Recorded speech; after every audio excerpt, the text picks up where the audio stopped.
ножнах поет о далеком лед, трещит под тяжестью лет. Небосвод, что казался высоким, ждет кровавый полночный ответ. Взгляд, как искры костра в буране, сердце молот в грудной тишине. Срок измеренный, путь наш в тумане, ножны брошены в стылой волне. Грянет буря стальных знамен, смерть и слава один закон. Там, где ветер сечет, лет мы сомкнем боевой венец. Зов земли в нашей крови горит.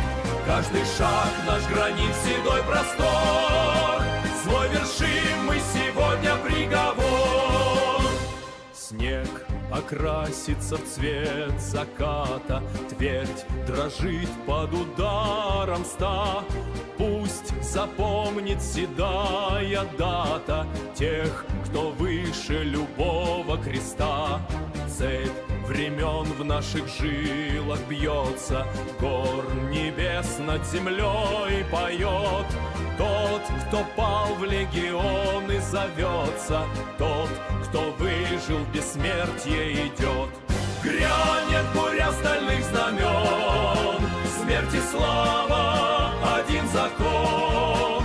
Там, где ветер сечет, лет мы сомкнем боевой венец. Зов земли в нашей крови горит.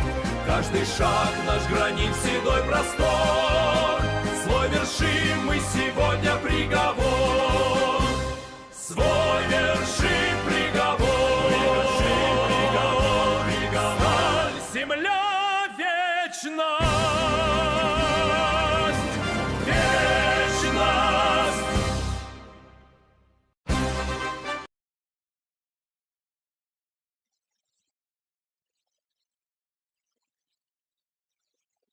嗨，各位大家好，你看到没有？许久不见的乔巴今天竟然一边用脚踩我的脸，一边抢着要出来。各位今天晚安，我是朱学恒。2025年台湾疫后首见净迁出，你为什么一定要用脚踩我的脸呢？64000人迁出户籍啊，同年有102万的外国人拿居留证。乔巴的背影看起来无比的孤单，各位很久没看到他的正脸了，对不对？来，乔巴在这里，嗨，大家好，我是一个顽固而且最近脾气不太好的乔巴，我喜欢吃冻干，而且我一直觉得不是很开心，所以我们也不能把他抱得太久，再弄他就要抓我了。好啦，那所以我们今天呢这一集是网友定做的。讨论台湾人要移民去哪里的地方，最近不能吹紫竹调了，一吹他就翻脸，所以就这样子啊，跟大家好好的说明一下啊。那所以今天我们就要正式开始，先把乔巴放走。来，各位，我们要讨论的事情呢，其实很简单，就是今日要说的是2026年7月18号啊，这里是万事通事务所。台湾人在2025年净迁出2.5万人，移民每日新家要付多少钱？我们连福建都算，全球移民的价格我们一次摊开，而且本台不是负责移民的人，所以我们没有要赚你钱，我们只是要跟你讲清楚到底是怎么样。那今天的题目呢，是由平常都会准时到的人。但今天没有准时到 Sylvia Chang 定制，所以我们跟大家好好聊一聊。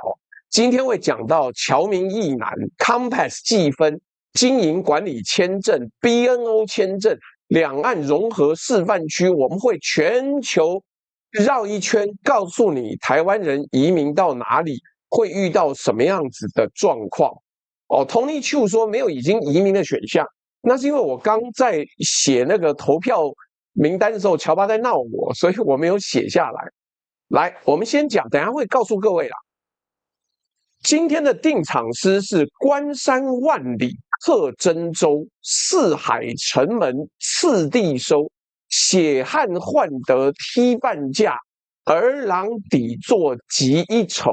湘江前车红爪冷，明水对岸耳相扶。点尽家山买船票，船到彼岸嫁谁愁啊？我们今天不从新闻开始，从一张你家隔壁就在发生的统计表开始。这是中华民国内政部户政司的数字。2025年，台湾出现疫情以后，第一次的国际净迁出，负25097人，也就是全年迁往国外的人数呢，是64249人。那在这个数字之下呢，我们要讨论的是，比前一年暴增了161%，但是国内没有人跟你讲这一个新闻，也许他们觉得不重要，也许觉得党不会下订单，但没关系，我们有网友下订单。那在听直播的各位啊，先不要急着说这是疫情除籍的技术问题，技术问题我们待会讲清楚。2020到2022年这3年哦，出境满2年被依法迁出户籍的，确实是技术性除籍，但是那3年加起来超过40万人被迁出，那是表面上。但2023年解封之后，海归潮回来啦，净迁入22万5千人。2024年呢，还有正的4万7千人。结果2025年回流的红利用完了，真实的流向露出来了，负的。除籍就是如果你今天连续2年不在台湾的话，你在台湾的户籍就会被解除，你要回来重新登记。那负的哦，就这样。而且内政部自己说的话更直接，他说这是延迟显影，也就是出国满2年才会被登记迁出。所以2025年账上的迁出高峰，很大一部分是2023年就已经上飞机的人，现在才在户籍簿上面现行。你今天看到的是2年前的出走，2年后才会看到今天的。为什么？因为没有人移民会去登记除籍啦。台湾是一个容许双重国籍的地方，你移民就移民，赶快偷偷跑就好，你跑去户政事务所干什么？所以所有在台湾的移民哦，大概万中可能有1个是去自己登记除籍的，否则根本没有人会登记，就是等2年户政机关帮忙除名。而且这不是绝望逃难哦。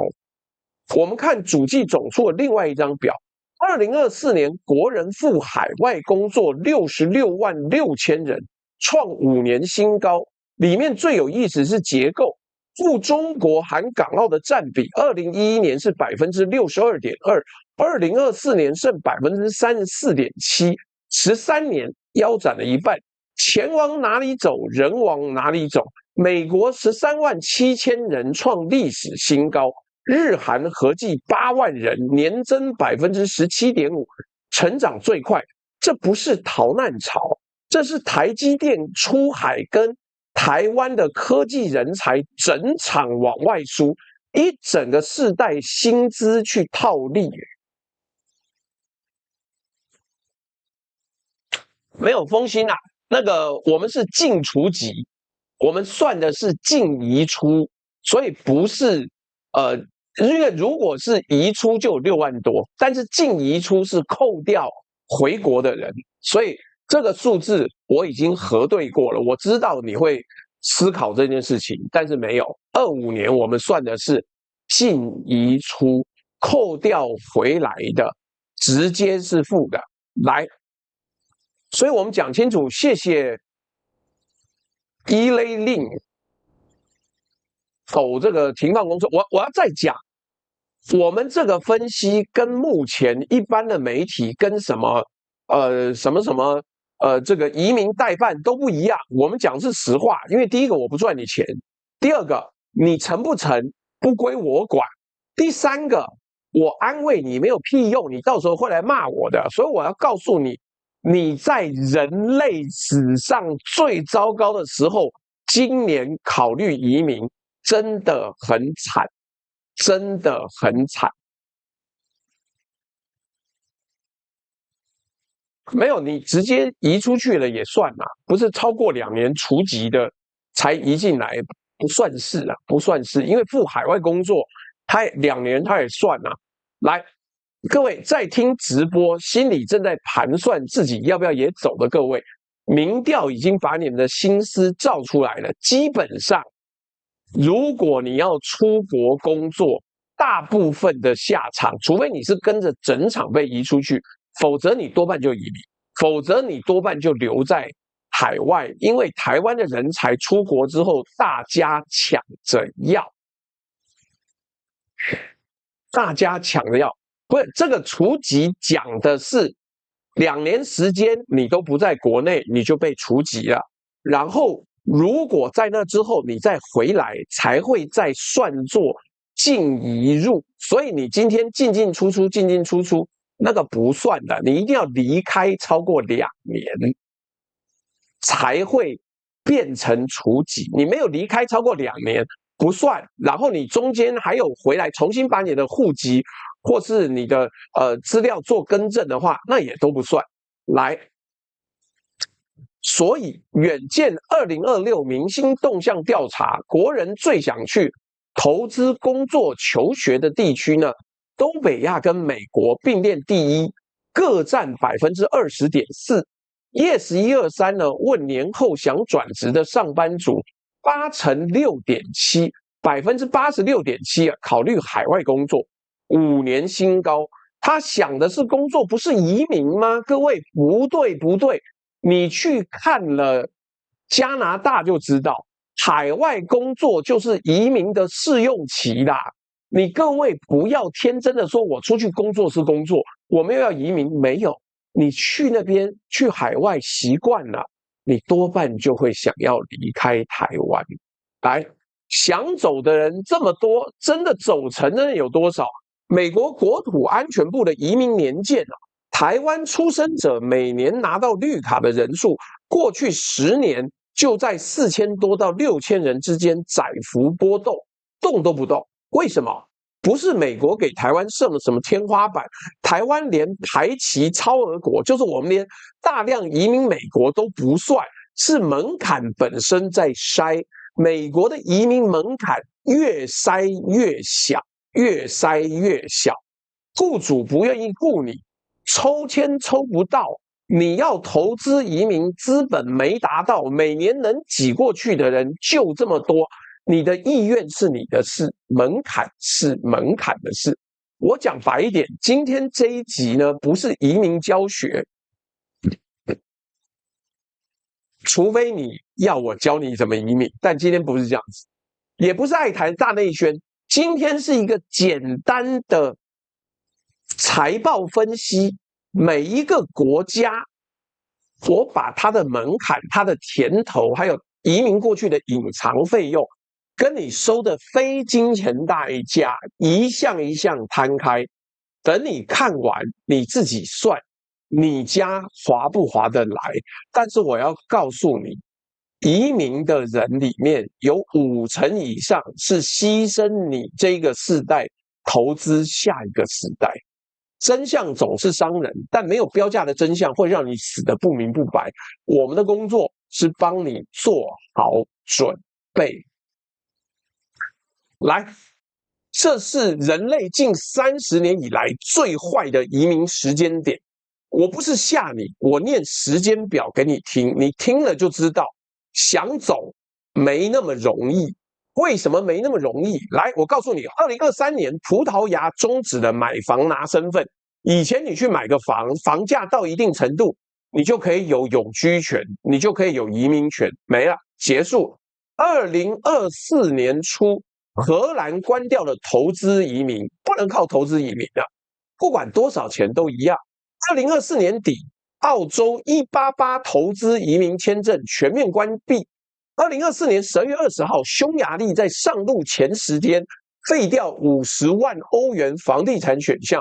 2025年10月16号，日本经营管理签证资本额从500万日元一口气调到3000万。涨6倍，还要你雇一名日籍或永住者当全职员工，你自己不行，要日语 N2，你要学经历审查。2025年7月22号，英国的 skilled worker 有专业技能的工作者，最低年薪门槛调到，不是，对不起，它调高是调到41700英镑。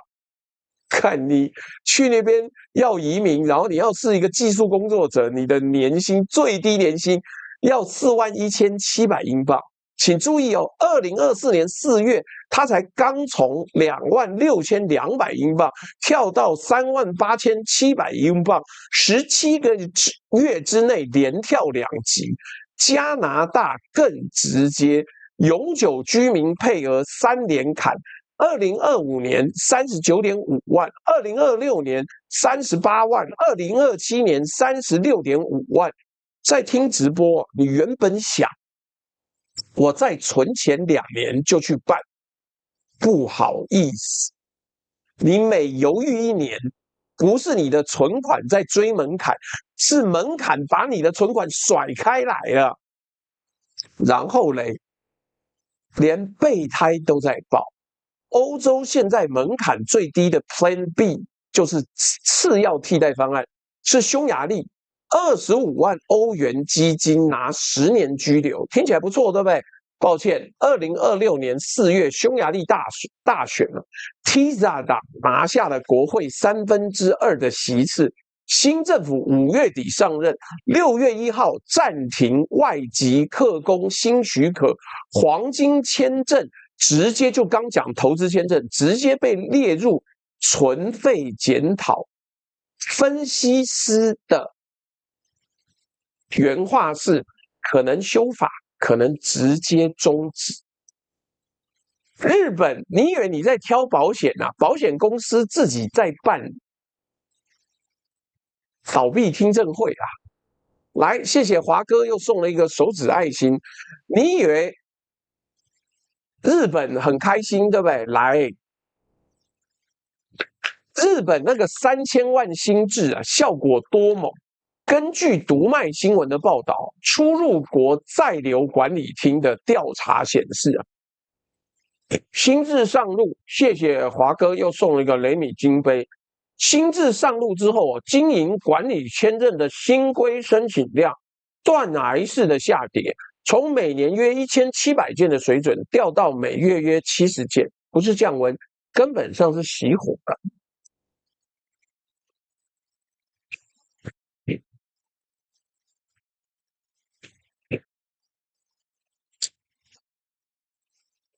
为什么全世界一起关门？因为每个已开发国家都在同一时间发生3件事情。第一个，房价被外来资本亏爆了，本国年轻人在靠北，民粹的选票比例在增加，大家都开始筹外。谢谢疯狂菜菜子。如果说下周要去 AT 确认一下我的绿卡是不是还有效，有啦，最安全就是你去你去美国绿卡还有效的时候，之后就觉得安全的话，你就去美国常住吧，只要你的钱够在美国一直生活，有固定的收入就好了。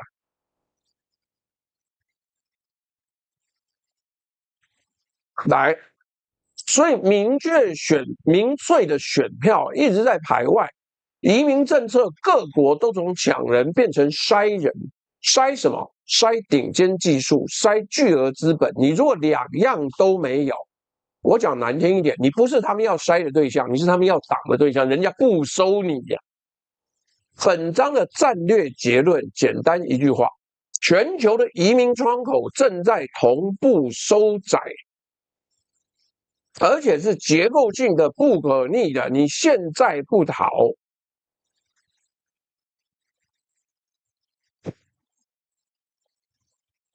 将来就没机会了，而且是越来越没机会。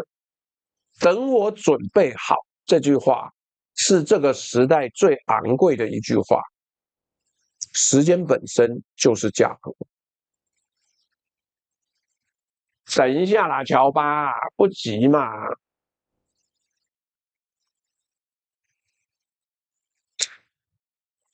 哦，顺带一提，我今天带货跟大家讲，这个是日本福冈的猫眼葡萄。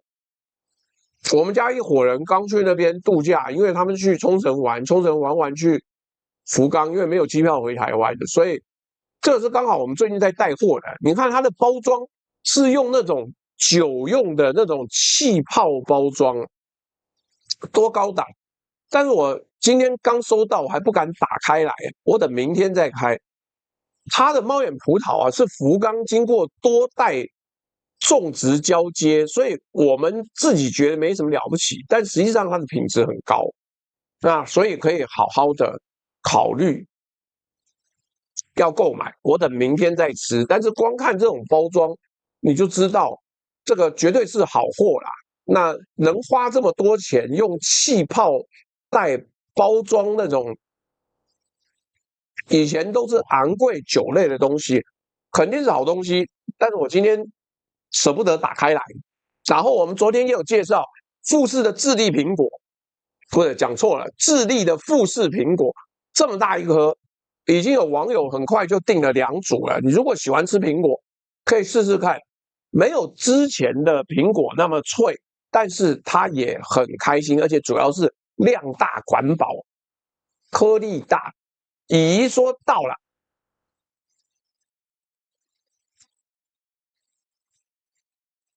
而且现在很多东西你不敢吃台湾的东西啊，妈的，黄仁勋来台湾每天吃夜市，也全部中毒友啊！你不要到时候挂在台湾。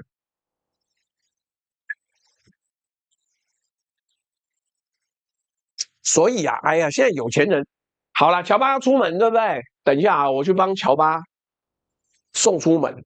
来，我要把你送出去啊！你在那边绕着我转圈圈干什么？好，开门。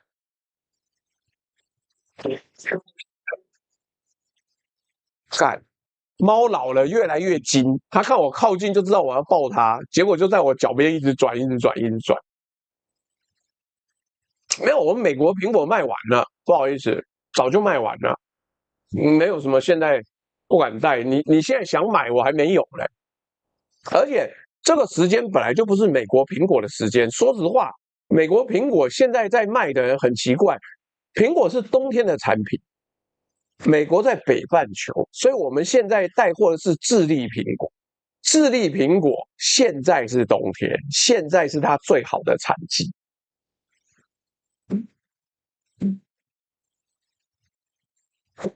那个凤梨哥哥好帅帅，我等下跟你分析一下福建的那个闽台融合区到底适不适合。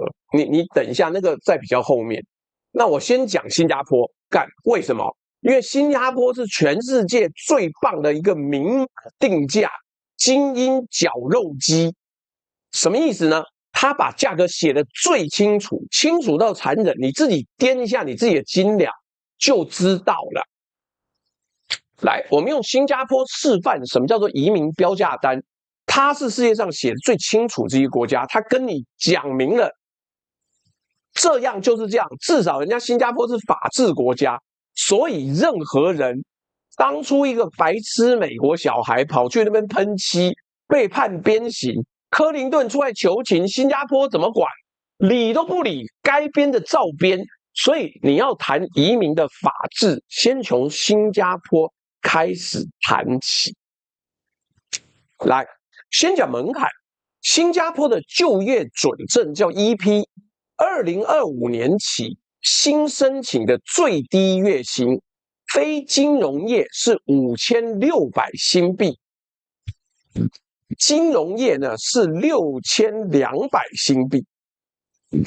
而且新加坡呢非常精彩，我跟你讲，新加坡就是一个精英国家啦。你他妈台湾这些虎蛋，像以前有一个什么国家，不是什么陈唐山是不是？说什么新加坡是个鼻屎大国家，干人家一颗鼻屎比你全身都还要贵。它是一个绝对精英国家，它做出来的东西方方面面都很完整，但是不见得适合你。来，我们继续讲。它的那个最低月薪哦，随着年龄递增哦，你越老越贵。45岁以上，你要申请就业准证，你的月薪要1万新币。已经公告了，2027年再调到6000跟6600新币起跳，薪水过了还不够。各位，你可以算一下，你用新币一比台湾币是多少？你算一下，你要申请在那边工作，光是工作就业准证，它的低标是多少，你就知道了，你就知道人家是精英国家，而且你薪水过了还不够哦，你还要过 Compass 计分，4大项目至少要拿40分。但台湾人有个好消息，新加坡人力部叫做 Ministry of Manpower 之类，我以前有跟他们有互动过。2025年11月的名单，他的人多恐怖啊！妈，他出差的时候半夜3点还在工作啊。算了，不要多讲。2025年他的人力部11月的名单哦，台大、清大、成大列在顶级学府，学历这一项拿满20分。拿满20分。在听直播的台清城校友，先不要高兴，因为接下来要谈永久居留 PR（Permanent Residence）。新加坡官方从来不公布批准率，不好意思，你想来试着申请看看，连在那边长大的都不一定都不一定能过。2024年呢，他核发了35264张 PR，14年新高。官方预告2026年起，每年目标要到4万张，听起来大开门，对不对？不是，新加坡呢？新加坡总和生育率掉到0.87，他在补人口，而且补的是他精挑细选的人，他在洗血统啦，洗 DNA 啦。35万的 EP 跟 SP 的持有者，就是在新加坡工作人，在那个池子里面抢黑箱审查，你永远不知道自己为什么过，为什么不过。好，假设你全过了，恭喜，把你儿子交出来。什么叫把你儿子交出来？你会觉得我讲妈瞎鸡巴讲，这不是比喻哦。新加坡有一个明文规定的征召法。男性公民以及第2代的永久居民，它不像台湾哦，是因为妈要抗中保台之后才开始严格追究兵役。现在政府高层一堆没当过兵的，新加坡很严格的执行。谢谢威马克斗内的这个布丁 ，Dementia 说可以去，然后失联，你去啊。第一个你申请不了，申请不到。第二个，你申请到了之后呢，失联就不赚了。新加坡那么小，你觉得你能躲多久？所以，男性公民以及第2代永久居民，也就是你们全家拿 Permanent Residence PR， 那个时候还没成年，那个儿子16岁办登记，18岁入伍，全职服役约2年之后后备役到40岁，你说，哎呀，我要当兵的时候放弃 PR 就好了啊，是不是？新加坡的兵役都是2年，他妈的，他谁像台湾一样在那边瞎鸡巴弄啊？那个妈一下子减到4个月，一下子又恢复到1年，原来都是2年，现在又说哇打仗好可怕啊，那我们有88%人都支持，那你就把兵役提到3年啊。我告诉你，美方的终极想法是，台湾的兵役应该比照大韩民国。好，来，你想说我移民之后放弃 permanent residence， 我为了逃避兵役，是不是？不好意思，新加坡铁面无私，严格执法，服役义务未了之前放弃或是丧失 PR。请注意哦，你放弃或是丧失了 PR， 都视作逃避兵役。逃避兵役是刑事罪，最高3年监禁，1万新币罚款，终身列入黑名单。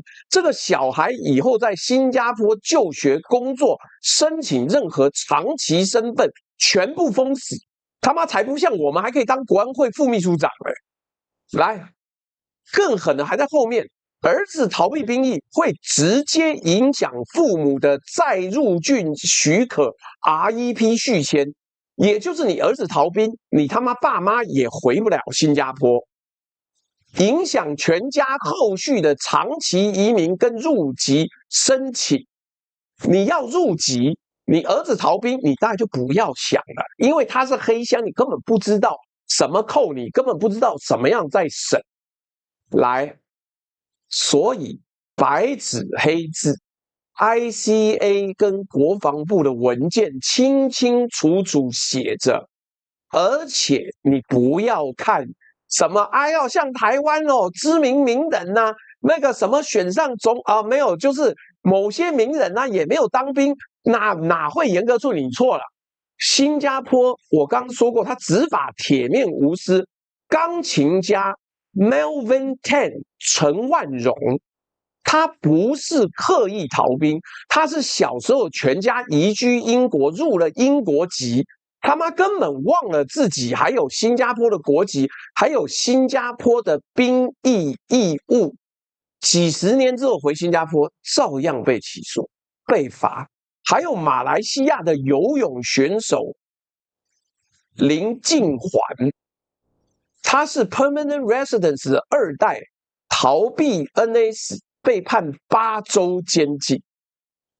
新加坡用判例告诉全世界，没有人可以只拿经济红利，不缴国防义务，没有哦。顺带一提，他出境管制是真的，你不是新加坡人，你不知道。年轻人16岁半以后的异龄男性出国超过3个月。要申请 exit permit， 还要押保证金，金额75000新币起跳。谢谢华哥的抖内，哇靠，3000颗宝石，水豚在欢呼，我都不知道有这么贵的那个贴图。来，75000新币，你自己算一下是多少钱？这是押金从这个起跳哦。曹兴诚没有下一代更正，他下一代最多就不要进新加坡，不然会被抓去关哦。谢谢华哥再抖了一个虚拟宝箱，来，然后是生活价格，不好意思 ，permanent residence 你不是新加坡籍，你只是新加坡永居，你不能买新的主屋 BTO， 只能夫妻双 PR。拿了 PR 就是 permanent resident 永居之后满3年买转售的主屋，人家卖给你的公屋，单身的永居者连转售都不能买，所以你就只能住在那边。所以你看 Sleepy C 说新加坡躲不了啦，别想怎么失联，你在新加坡做非法的事情，能不能开玩笑？你连游去马来西亚都不可能了啦！来，我们这个天咪咪的后，真高兴再看到你专业的分析跟独特的相关民生的眼光。好，记得多回来啦。你只要你家族有一点不干净，你要申请永居入籍，你他妈就永远别想，永远别想。所以就不要多说。谢谢华哥。又抖了3600颗宝石，来，所以生活价格就是贵啊！外国人加征的印花税先缴，你小孩要读书，公立学校外籍生排最后顺位，多数台湾家庭你移民过去了，最后在那边读书要进国际学校，1年学费3万5到5万新币，12年下来新币50到60万。折合台币1200万到1400万，所以你在听直播啦。原本觉得新加坡华人社会讲中文治安好的各位，你现在把账加总一遍，工作EP门槛、PR 黑箱、祖屋限制国际学校上千万新台币的学费，然后用红字写着你儿子的2年要送给新加坡。新加坡觉得你要移民就要扛起国防义务，谁像台湾妈一堆名人给我去当，我都忘了叫什么名字了，反正就不是去当兵啦，去妈做那个什么替代役，什么自己爽的。新加坡可以纯粹投资移民，但是我刚讲了，你可以投资移民，但是你儿子一样要服2年兵役。所以我有朋友他说暂时不要想这件事情，暂时不要想。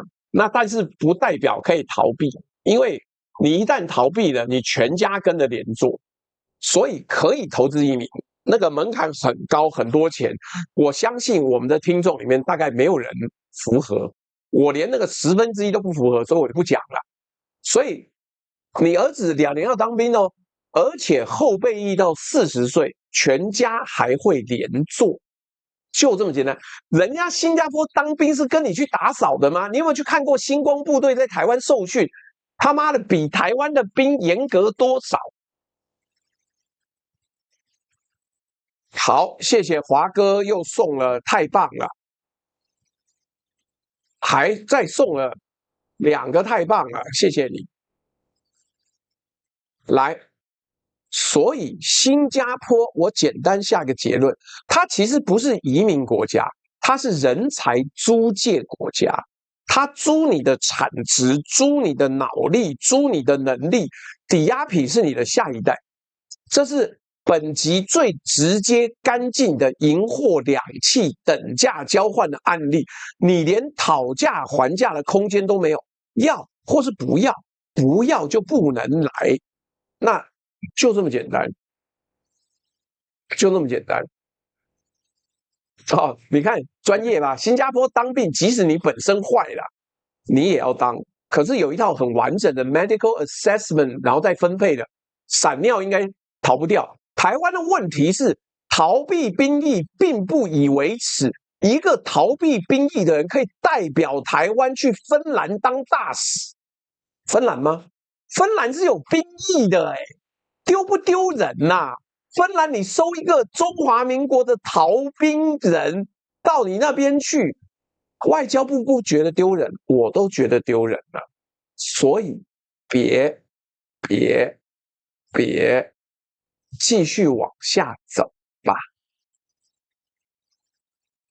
先别这么想哦。那而且你不是民进党人，你没办法逃兵的，你没办法逃兵又当立法委员，你想都别想，你想都别想。如果打仗替代役也要上吧，你想太多了，没有好不好？那个 Mike Hunt is back is bored， 谢谢你送了阿根廷。来，我们讲一个最甜的，各位，甜甜价来啦。讲到这里，终有好棒的地方，好棒棒，有没有日本？这是日本福冈的猫眼葡萄，然后本单位带货，还有日本水蜜桃，还有宫崎的太阳之子。如果你想要吃吃看，我没有叫你长时间每天买，因为那个时代价格太高，可以到我们置顶的地方去买，然后你可以点选我们的这个连结，有看有日本的、美国的、纽西兰的，现在吃纽西兰苹果也正当时。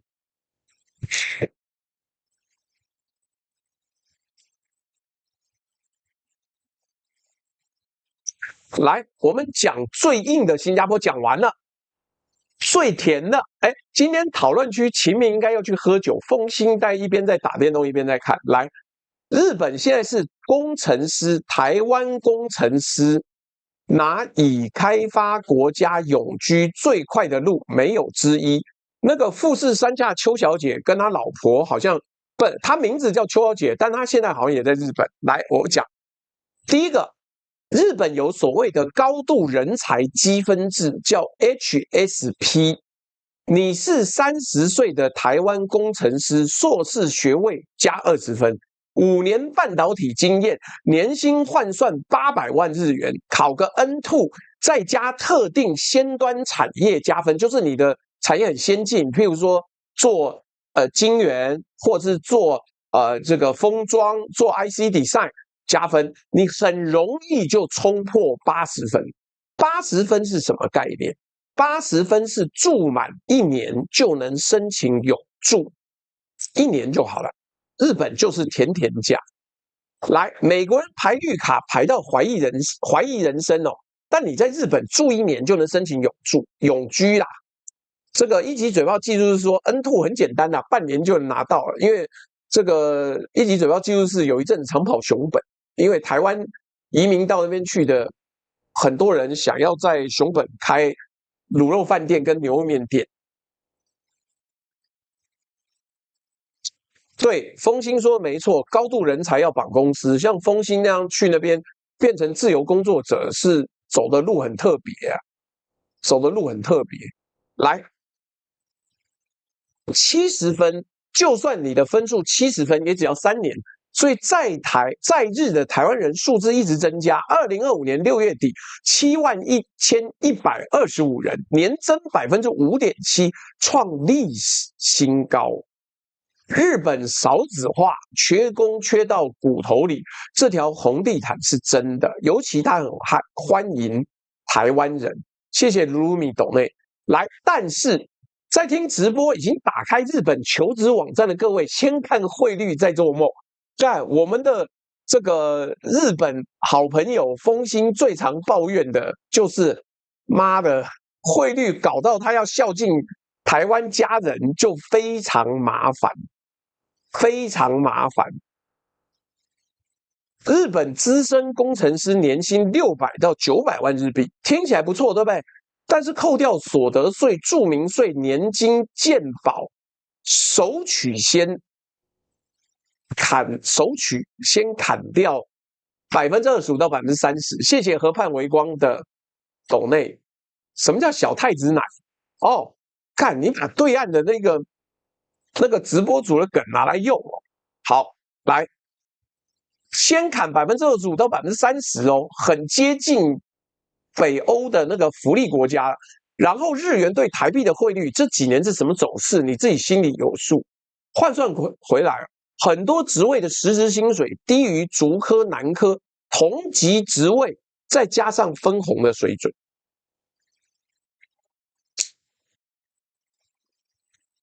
各位赶快按赞啊！妈，700多人在线，只有313个赞，妈，只有1半人按赞哦。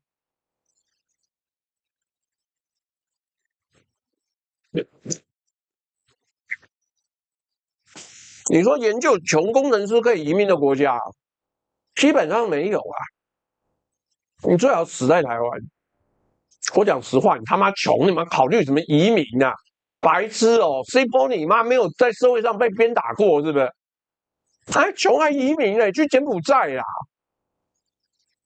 没关系，我跟你讲，等一下我会讲移民对岸，我讲得很清楚，我不会告诉你什么抗中保台，没有。对岸现在是很好的移民地方，但是工作不好找，因为对岸现在内卷太严重。你最好是去移民，然后在那边退休养老，内卷很轻松，很开心。住成都、住重庆啊，不用担心。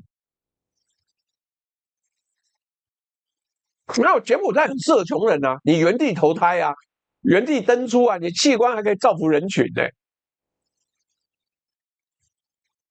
来，我讲直接一点，赴日的真实诱因排序，第一是生活环境跟治安，第二是那张1年就到手的永住，薪资是排在最后哦。你如果是为了赚更多去日本，这10年都不适合。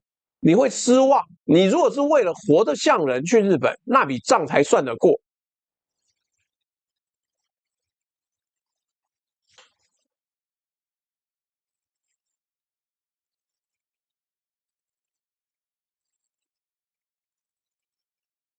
来，所以创业呢，你想去日本创业那条路，不好意思，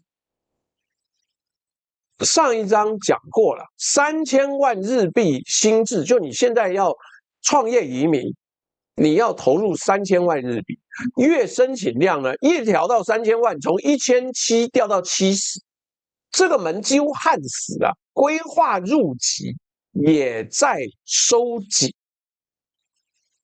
2026年4月1日起，法务省实务上以在留10年为重要审查基准，基本上你要在日本住10年才能够进去。法条上还是写5年，没有改，但实务的尺变了。而且现在日本右派横行啊，你自己要小心。所以多数人的台湾人的选择很一致，拿永住保台湾籍。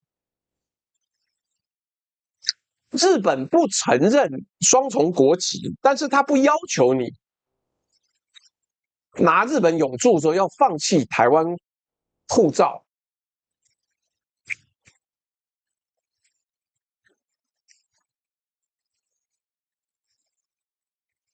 战略结论很简单，日本是品质溢价的市场。你用薪资的折价买治安、买医疗、买生活品质跟一张快速永住，这个等价交换划不划算，取决于你现在人生最缺的是钱还是别的东西。讲清楚再上飞机啊！来，我先念一下斗内，看今天怎么吗？忽然之间斗内就过一半了。来，坏笑龙九说，请支持呼马的缴交单人258老猪，并按赞、分享、加群、热推、购买商品。请问老猪助打气，谢谢。木木说，乔巴好久不见啊。James Chen 说，赶上直播斗内。这个山仔医生说，小斗支持。Mr. 阿开赛说，小斗的目标支持9哥使用呼马的缴交单人258猪大活动，请各位网友别吝啬按赞。手机热推有余力者，烦请点选下方置顶连结。By the way，移驾到阿宅福利社选购精选商品，谢谢。小弟已经准备好吃了与可燃乌龙茶欣赏节目，仅以这杯敬各位网友。顺带一提呀，哈尔滨的那个手工水饺，上次我才吃掉10颗，真的好吃。我很想问说，到底东北人擅长包水饺，可以包到这么好吃？到底是怎么搞的？我个人觉得很困惑。但是不管怎么样，就是好吃的东西。然后它的那个酸菜白肉锅也在。不过老板娘很坚持，她要把所有你在买那个雅芳羊肉炉的东西呢，你要自己去超级市场再买，要补买青菜啊，要补买羊肉片啊，要补买虾子啊，要补买贡丸，他坚持一定要加在那个包装里面，所以你算那个价格会以为不划算，但其实不对，那个是老板娘觉得所有东西要独立完成，跟我们去市面上买一个汤头几片羊肉，然后回家煮那个概念不一样，你自己分享一下就知道了。来。乙说到了 ，Mr. 阿开赛说支持服役年限恢复成3年1期，连替代役都要苟回去服满1期，反正我退了，反正我除役啊。这个萧辉俏说等这集很久了，支持一下。河畔微光小小赞助，也谢谢你的抖内。鲁鲁米说先冲一个500赞，祝大加油！各位赶快多按赞啊！今天的内容免费能听到，都要感谢 Sylvia Chang 抖内。来 Violet 9169，谢谢你的抖内。木木说再抖一次，朱大这些移民很正确，现在是各国移民政策最紧缩的时期，我花了1年以上才都弄清楚这些变化。大家能听到这一集很有福气，你下次早讲嘛，你给我200美金，我帮你的人生需求再重新做一集直播，让更多人知道。Violet 谢谢你的抖内。这个 S 力 PYS 力 PYED 说潜水加白嫖很久了。今天说新加坡的部分，虽然没说特别多，可是功课绝对有做足，比相当多台湾名嘴好的太多了。小斗支持猪大，我跟你讲，新加坡是一个优胜劣败、人吃人的世界啊！你是最优秀的人，他绝对 support 你，不管是创业，不管是工作。但问题是你稍有变弱，如果不是国家认可你，你大概就准备自己包袱款款去别的地方了。所以要看你是什么人，你适不适合新加坡，不是这样讲，是新加坡适不适合你。如果你是那种绝对精英，我说过好几次，我在新加坡去过几次，要么是去开国际会议，要么是当地的那个人才招募跟资金招募的会议。我觉得那边人压力很大，没有压力不大的生活，但是新加坡尤其是优胜劣败，这没有办法。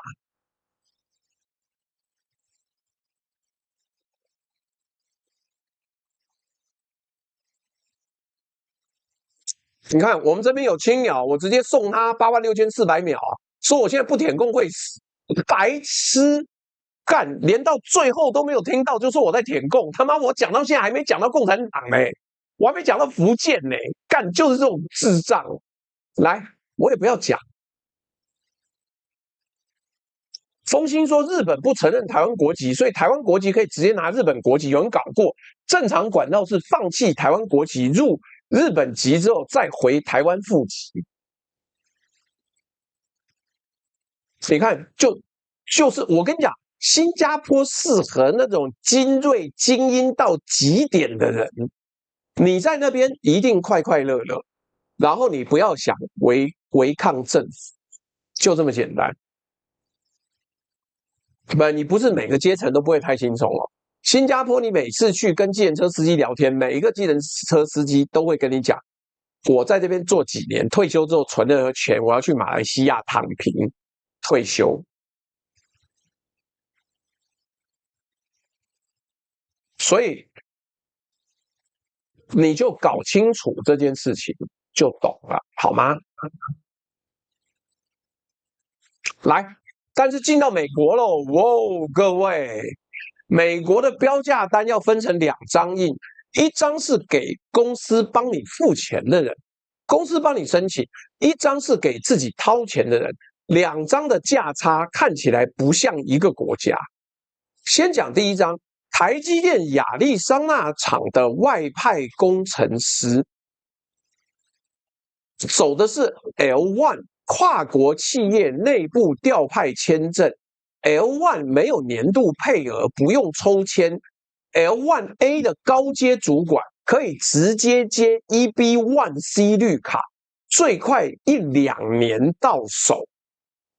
L1B 的工程师走 PERM 劳工认证，转换 EB2、EB3 要3-4年。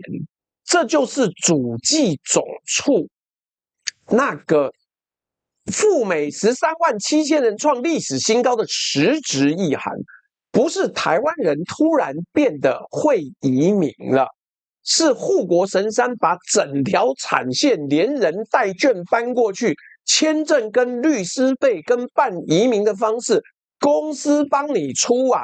我们已经讲了那么久了，现在台积电要被人家整碗吃干抹净，他又要再加1000亿美金呢。你各位之前是不是有一堆智障青鸟？现在不敢讲了。台积电宣布之后，整个股市跌多少？因为这就是连皮带骨送给别人了。你他妈又出1000亿，之前还跟我讲说没有，我们是跟对方合作，合你个屁！妈，川普才不样觉得嘞，他觉得要把你吃干抹净，一点不剩，榨干，连皮带骨。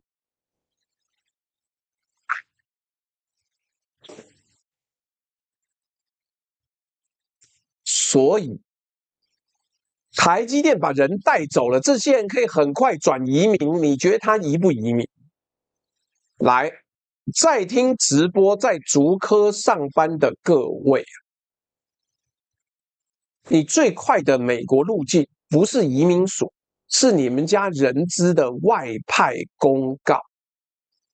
外派公告。对呀，妈，谁比魏哲家更专家？我告诉你，谁比魏哲家更敢说实话？妈，路边摊阿嬷都比魏哲家敢说实话。他怎么敢讲？我他妈美国讲的，我就是要跪舔1000亿，就是要丢过去，因为我是美国人呐、魏哲家有没有跟你讲？你可以说魏哲家是国怎么样？不要不要，人家根本不是你中华民国人，不好意思哦，不好意思。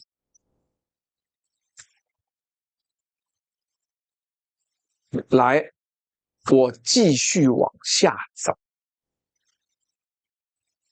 第二章，你如果是自费，你自己想要移民的话，留学生走 H1B 抽签，2026财年34万份有效注册，抽12万，中签率约34.9%，比前几年的5%好一点。但意思是什么？3个顶尖留学生，2个毕业就要走。这是纯粹的乐透，抽签而已。如果你这辈子抽签签乐透运气不好，你就不要多说了。好，那你这么厉害，你走人才移民呢？EB1A 杰出人士 ，EB2N1W 国家利益豁免，以前是半导体博士的快速通道，现在嘞，上一次不是有一个吗？台积电人直接就转投 Intel， 美国如果他原来不是美国人，他一定给这个杰出人士或是国家利益豁免啊。台湾还想要追究责任呢，你不要笑死人了！你敢去美国本土长臂管辖吗？人家要去 Intel 是符合川普的利益呀、你像妈赖清德直接去抓他，你都不敢，因为你抓都抓不到。不要丢搞了。他的跑去 Intel 跳槽，带了机密资料，是符合美国利益的。你还多想嘞？来，但没关系，美国自己在缩减 EB1A 的核准率哦，从2025财年全年的66.9%，连 EB1A 都这样子哦，掉到2026财年第一季的47.45%。N1W 国家利益豁免已经是非常非常高的一个申请了，从55.2%掉到42.61%，明显收紧，明显啊！对，罗维仁呐、罗维仁，你觉得台积电能够去追究他的责任吗？我告诉你，我早就告诉你了，追究不了。你他妈还要投1000亿到美国去，你追究一个美国公民？投入 Intel 厂 ，Seriously? Are you joking me? 在开玩笑是吧？来，好，我继续往下讲。以前律师呢跟你讲，哎呀，你这个条件10000B 稳过的，现在他们改口说啊，我们把案子做强一点，我们把案子做强一点。有钱人呢可以走 EB5 投资移民。TA 的目标就业区哦，80万美金，一般区呢105万。这里有本集少数真正的好消息，因为川普上任是100%的资本主义派，所以台湾出生的人在 EB5 的投资移民排期上面是 current， 就是你现在一申请就可以走，不用等。中国大陆出生的人要排9年半，台湾人递了就排，80万美金起跳，大概2600万台币。对高资产家庭来说，这是跳过所有抽签的快捷键。80万美金起跳，来，刚我们还剩30个按赞就破450了，是不是？各位赶快按个赞了。妈，按赞你又不需要出钱啊！我们的新加坡老朋友 El Shaddai 没来，可惜，不然应该可以问他我说的准不准。来，所以你要办 EB5 哦，不要找不可靠的律师，你不知道他哪一个会吗？瞎鸡巴搞你。好，来，各位，可是没有完，你不要忘了有隐藏费用哦，学区房。你让你的儿子要去读好学校，不是在学校会被开枪打死那种学校。学区房溢价2到4成，20%到40%，州立大学外州学费，你移民德州，你最好祈祷你儿子申请上德州的学校，不然他要去读佛州或是读加州的话，外州学费1年4、5万美金起跳，顶尖私立大学4年总成本逼近30、40万美金。为什么那么多美国大学生一毕业就背学贷？就是因为他妈根本付不起。你以为你在付移民的钱，其实你在付一个美国中产阶级人生的全额定金，全额定金哦。来，简单的结论是，美国的门没有关，但入口变成3个：公司的门、乐透的门、金钱的门。你要先诚实回答自己站在哪个门口，再决定要不要排队。你如果要抽奖，你最好去。你知道印度真的有 H1B 的庙，就是他们说在这边拜拜比较容易中签。算了，随便。但是你现在要申请 H1B 基本上跟抽奖一样。那个 Landphone 说，前几年爆发的一个 EB5 案件诈骗犯拿了投资移民的钱用来自己消费，还有拿了钱去投资俄罗斯的铁路。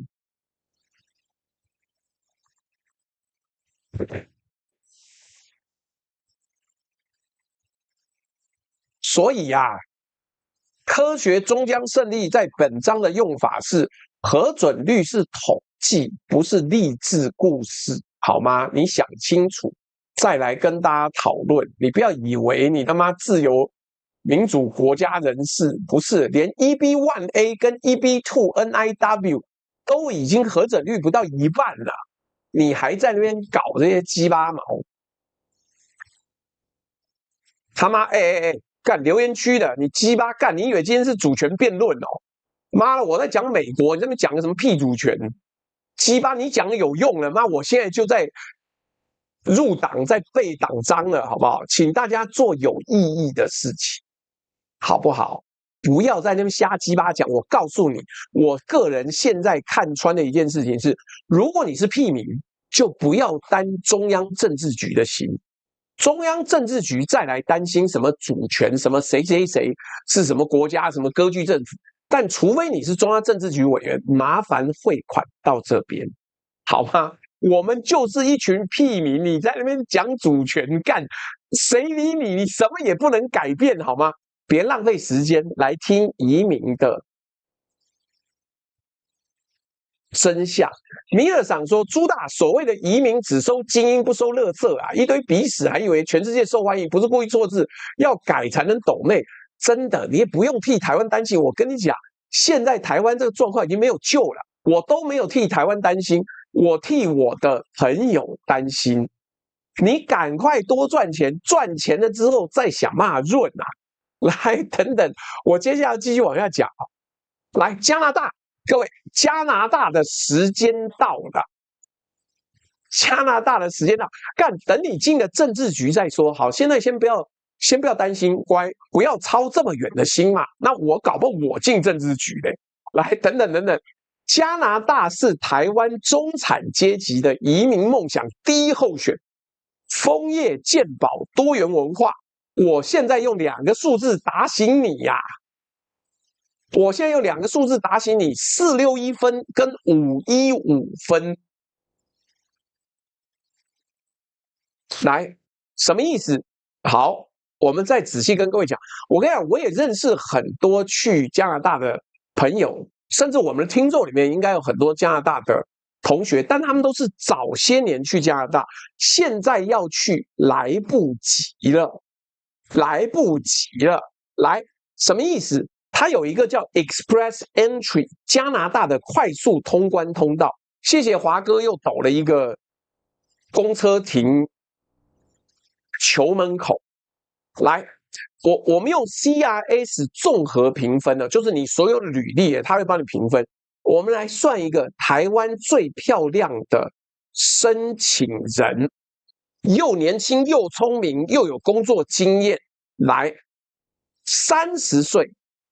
满分的年龄区间，因为你年轻，台湾硕士学历也好，然后雅思考到7.5分，听说读写换算 CLB 9，这已经留学代办橱窗里面的模范生了。我去考可能都没有这么高。他在整个 CIS 综合评分的 Express Entry 里面拿几分？大约450到470分左右。我们讲461分好了。来，2025年到2026年常规抽签分数是多少 ？CEC 的经验类抽签呢？515分到547分，一般轮动辄500分以上。你是台湾最精锐、最经典的一个代表，他妈只拿到461分，你距离515分常规抽签还差50几分。你看，我就知道 Cozy Life 604，我就是加拿大的，别想过去了，现在回流的远比过去的多，教育已经烂到极点了。跟美国差不多。来，等等，我还先讲嘛，我先把台湾要过去那个门槛已经高到不能再高，我先讲完。为什么差50几分？第一个，他的那个移民评分有加拿大本地学历，你要读的是加拿大本地的什么什么学校，我都忘了名字啊。然后要有本地工作经验，或者是你要懂法语。翻译成白话是什么？翻译成白话是什么？翻译成白话是，你必须要先去加拿大读书，或是打工度假，或是从台湾直接技术移民加拿大。最后一条路已经封了，没有办法，而且配额还在继续砍下去，39万5千。38万、36万5千，每砍一刀，你的分数线要抽签就再垫高一截。懂法语是三小干，你去问加拿大人，那加拿大有法语区啊。来，假设你砸了200万，让小孩去读书，走留学转移民，全家也真的上岸喽。欢迎来到加拿大的医疗系统，懂法语加分呐，因为加拿大在培养跟保护法语人才呀。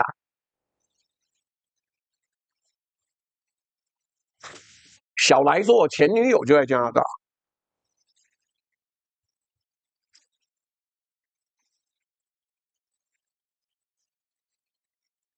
来，干。Chris Stone 说：“我 EB5 去年排到了，直接退卡了。现在美国真的不理想啊！我跟你讲，你去那边又被歧视干，又被川普干，然后你周边的同事呢，可能都会酸你，搞不好哪一天走在路上被枪打死。来，所以我们继续讲。所以好，来加拿大医疗系统哦，恭喜你哦 ！CIHI 是加拿大健康资讯研究所的官方数据。”专科转诊等待中位数28.6周，骨科从转诊到真正开刀48.6周，快1年。你他妈断了一个骨头，要重新植入钛合金的，不管是关节或是骨头，要他妈等48周。数百万人找不到家庭医师，你在台湾被健保宠了一辈子，中六早上挂号，下午照胃镜，在加拿大你会学到一个新技能，叫做带着痛排队。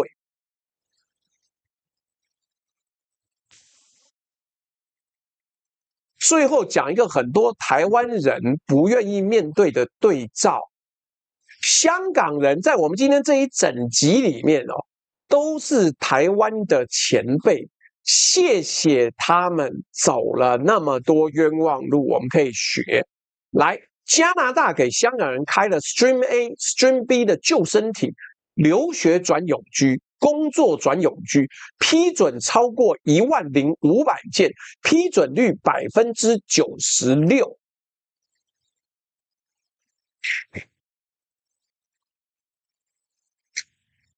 条件写得清清楚楚哦，现香港特区护照或 BNO 护照，你可以去英国拿那个 BNO 护照，然后再去加拿大。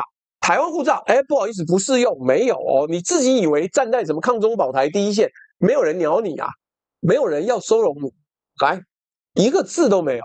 人家的救生艇是国安法换来的人道跟外交安排，台湾没有那条法，也没有那艘船。在听直播，你以为台湾状况特殊，国际会比照办理的各位，比照办理这4个字在移民法里面不存在，你只是自己以为全世界都挺你，人家叫移民法规，你还不如香港的地位。来，战略结论是加拿大对台湾人的真实门票只剩一种，只剩一种。用留学费当头期款，用子女教育当理由，用3、5年的时间当利息的曲线移民，这是一笔7位数起跳的家庭级投资，而不是一张申请表。真相总是伤人，枫叶卡没有变难看，是变贵了，而且你不一定付得起。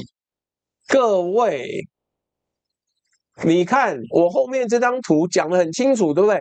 你是台湾经典的模范申请人，你的分数只有461分，结果对方的抽签是要从509分开始抽。干那个 lost in me home， 我在加拿大预约过敏原检测等了7个月啊，等待过程中又过敏了2次。好吧，这个真的不是你在申请移民的地位里面，香港是比台湾高的。我讲直接一点，是这样子。那你刚那什么 Cozy Life 说加拿大只有魁北克是法语区，其他地方只有一些学校提供法语部，但是法语人士很叽歪的，各种争取，各种觉得自己被歧视。为什么你懂法语会加分？这也是这些法语佬妈加进去的。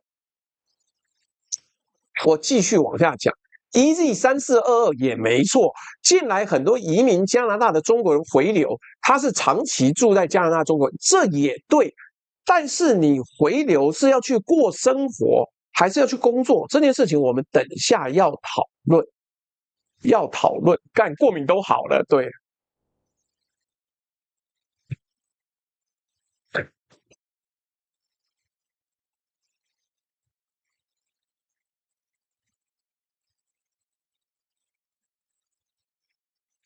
来，所以我继续往下讲。来，我简单快速过这一章，是为了要应付大家各种各样的这个要求。澳纽英欧快速4个地区，每个地区给你一个关键数字，因为我等下去打电动，我要去看那个金科长，所以我快过来，让你明白接下来这几个地方的数据。澳洲8%，188投资签死了之后，接棒的叫 National Innovation Visa 国家创新签证，2026年第一季1815份意向书，只有发146份邀请，邀请率叫8%，8%，这不是移民签证，他妈简直是诺贝尔奖报名表啊！常规技术移民189、190呢，配额腰斩，砍一半只剩一半。热门职业实际获邀分数是85到100分，只有护理、幼教、特定工程师还有活路。我跟你讲，10年前有网友说他是护理背景，他想要出国，我就建议他去澳洲。那时候去美国也可以，去加拿大也可以。10年前的护理在各地都很吃香，10年后还是很吃香，只是那个门槛缩掉了。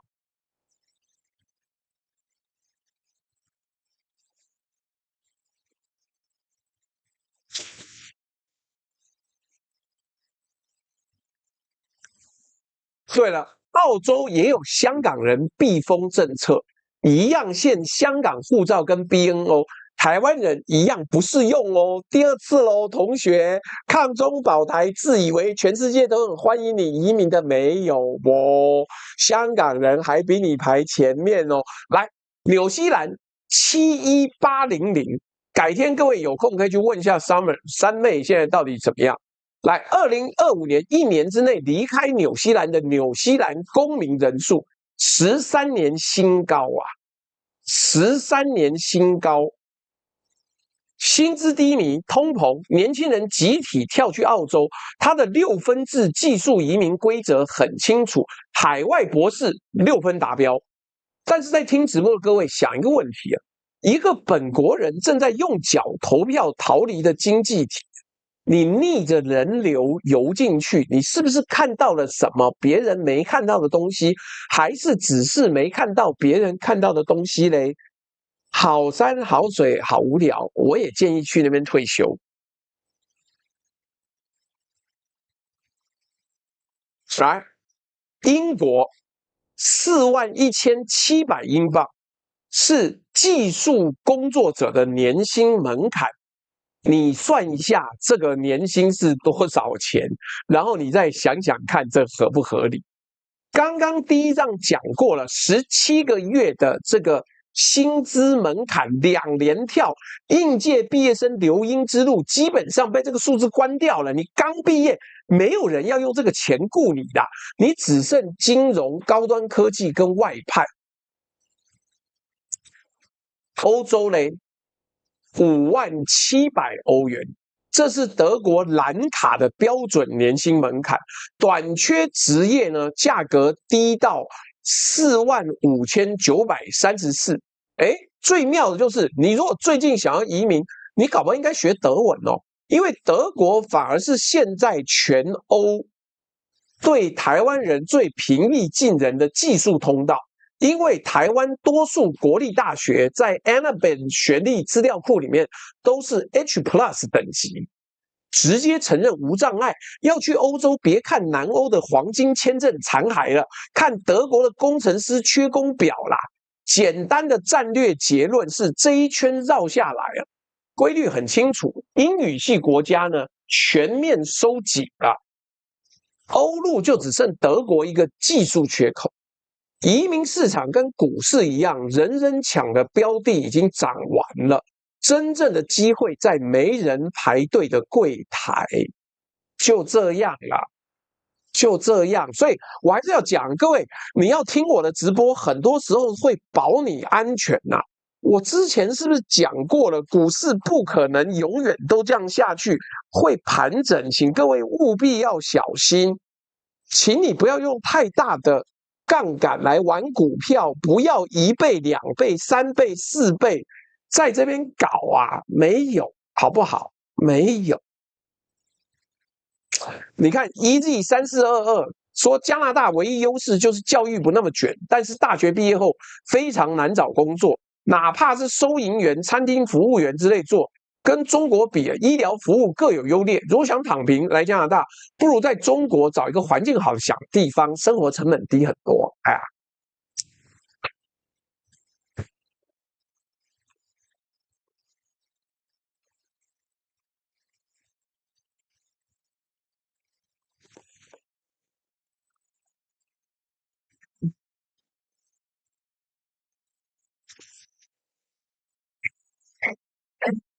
所以接下来，我们就要讲一个特别的地方，很多人不愿意谈东南亚半移民带。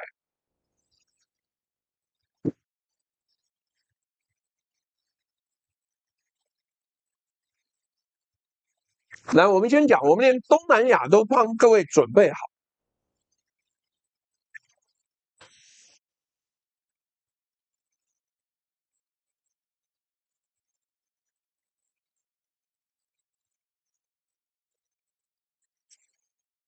什么 ？Kitty 在那边讲，朱大有没有可能把《金刚经》放在衣服上？你出钱我就印啊，没有什么不能印的。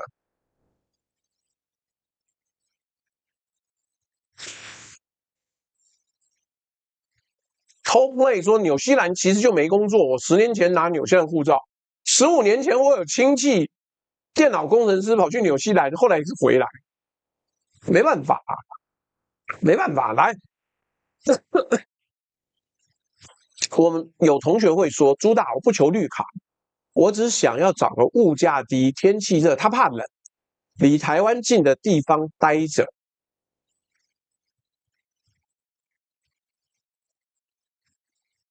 来，我们这一章讲半移民贷，就是你没有想要永居，或是没有想要入籍，但你有没有什么地方可以暂住呢？马来西亚跟泰国，先讲结论：能住不能扎根。马来西亚 MM2H 第二家园计划，我有认识的朋友就是用这个计划过去了，但他后来回来了。我们等一下继续往下讲。2024年又改变成3级制，白银级15万美金存款，60万令吉买房，给5年签；黄金级呢50万美金，白金级100万存款加码，强制买房。他这样2刀砍下去之后，申请量崩跌了85%到90%，曾经是一个很好的平价退休天堂。你别妈瞎鸡巴讲什么？我有买大悲咒那一件，我没有印大悲咒啊，我就印心经啊。你去哪里买大悲咒？你去妈跟黄伟汉买的吗？是不是瞎讲？来，搞到这种程度，马来西亚就变成不是平价退休天堂了，现在变成高资产俱乐部，而且法律定性写得明白，这是 Social Visit Pass。社交访问准证可以一直续，永远不能入籍。泰国也有 LTR 长期居留签，4类资格。第一个，富裕全球公民要100万美金资产，退休类公民呢25万存款，远距工作跟高技能年薪要8万美元。也就是大概240到250万新台币年薪，10年签，含工作权，条件其实不差，但一样 ，LTR 的居住年限不计入永居申请，没有入籍管道，没有入籍管道。数位游牧签证也是一样逻辑，全球几十国都在发，那是给你爽的，不是给你住，你也不能移民。台湾护照几乎都能申请，判断只要抓3个轴，收入门槛够不够，税怎么算，183天原则一踩到，你就变当地税务居民。还有最关键的，能不能转永居？绝大多数的答案是不能，因为它就是数位游牧嘛。你妈想要入籍嘞，想要移民啊？没有。来，再听直播。梦想在清迈咖啡厅远距上班的各位，这些签证的本质我帮你翻译好了。长期观光，国家把你当常住客招待，客人呢消费完就走，房子是你租的，规则是房东定的，房东随时可以改。马来西亚的第二家园 MN2H 就是活生生的例子，说改就改，一次改掉了90%的申请者。这一章简单的战略结论是半移民贷。我刚刚讲了马来西亚、泰国、菲律宾我没算哦，菲律宾可以花20几万雇一个保镖，因为大部分去那边的华人很多是在做那个博弈产业的。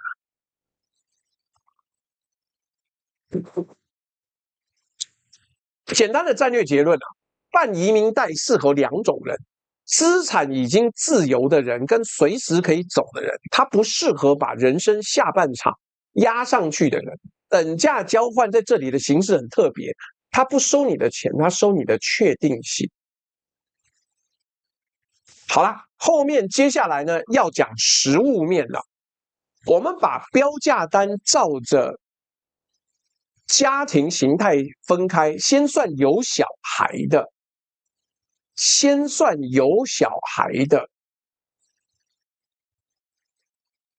第一题，教育账单。移民中介最爱告诉你说，哇，国外的这个公立教育免费这句话对一半错一半，学费是零没错，但真正把家庭压垮的从来不是公校学费，是学区托育、补习跟交通。美国要卡学区房，贵大概40%。加拿大你冬天要接送，你总不可能叫你小孩妈冰天雪地走路到学校吧？然后课后还要照顾。日本的公立学校免费，但是补习俗文化比台湾凶，而且他的学校霸凌问题很严重啊。新加坡的外籍生连公立学校都很难进，走国际学校路线，6国12年的总账哦，区间就从台币800万到2000万新台币啊。我不给你单一数字，因为给你单一数字的人都在骗你。汇率只要动10%，总账就会动8%到10%。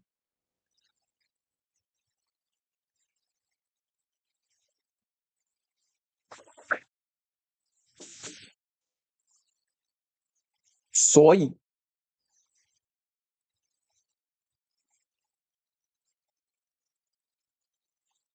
第二题啊，特教资源，这我们特别拿出来讲。因为现在小孩有各种各样的状况越来越多，没有人告诉你的。这题很少人讲，但我还是花一点篇幅讲。家里有 ADHD、有自闭症光谱孩子的家长要听清楚了。英国 NHS 2025年6月23万6000件的自闭症评估开放转介，其中21万1000件等超过13周。ADHD 的评估排队人数估计是54万9000人。澳洲西澳学龄儿童自闭症评估等到快2年。加拿大更妙，连全国统一的等待数据都没有。因为我特别针对这个加拿大查，没有全国统一数据，它的制度碎片化到大家连自己等多久都不知道。台湾的健保早疗评估效率是你移民之后才会懂得想念的东西。你最好赶快在台湾治好所有的病，做好所有的准备之后再出国。你错过黄金介入期，那就不是钱的损失了。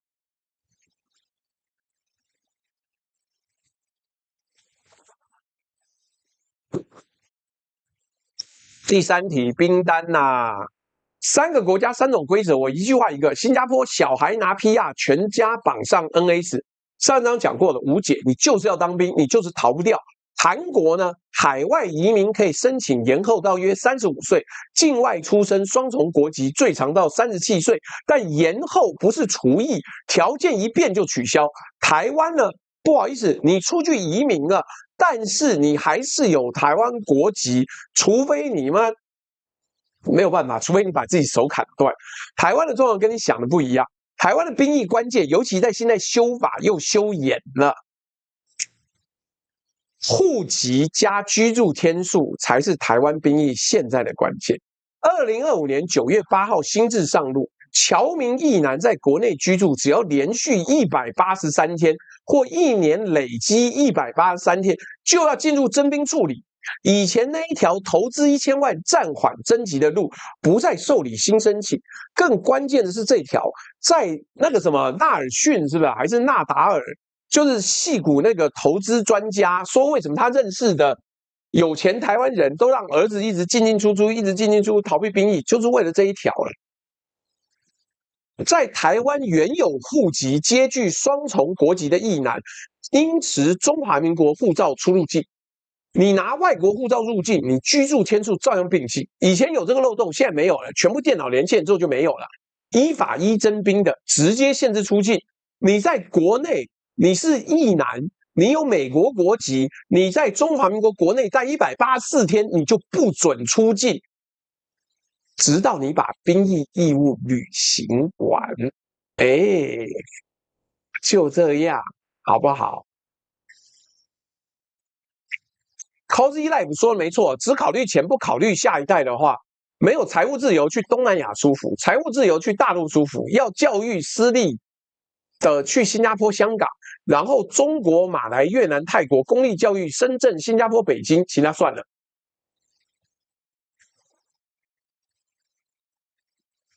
所以各位，你在听直播，盘算着小孩先拿外国护照，以后低调回来的各位爸爸妈妈，不好意思，那条路已经完全没有了。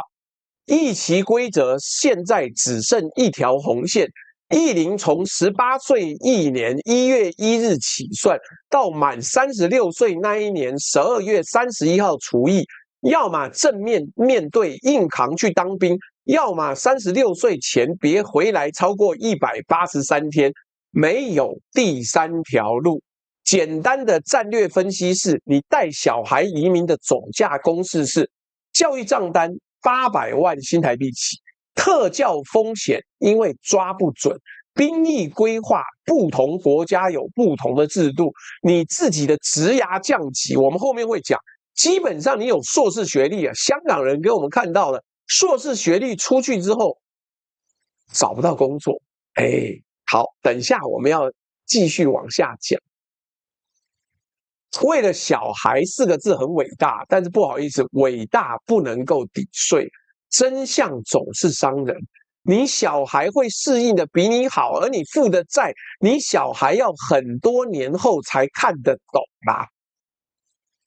爸妈负债，小孩享乐，而且小孩还不明白爸妈到底为他牺牲多少。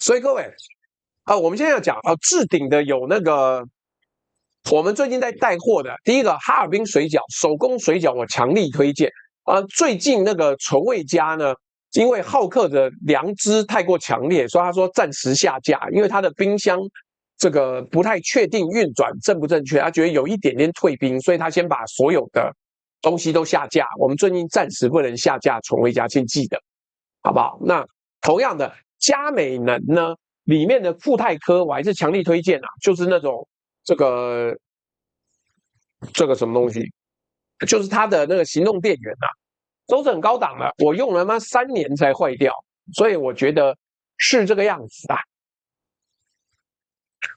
那各位有空的话可以去订。那还有刚讲那些进口水果什么的，我觉得都好，我明天就可以开光吃。明天有Queen哥，我明天就可以开光吃这个日本福冈的猫眼葡萄，听说皮薄汁多，果肉大块。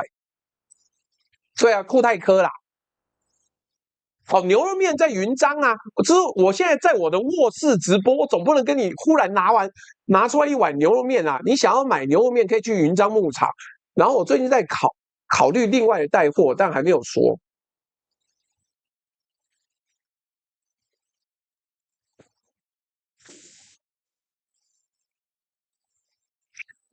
来，我们换一张表格，没有小孩的单身或是顶客族的工程师，你的移民呢？我讲直接一点，本质上是一个套利游戏。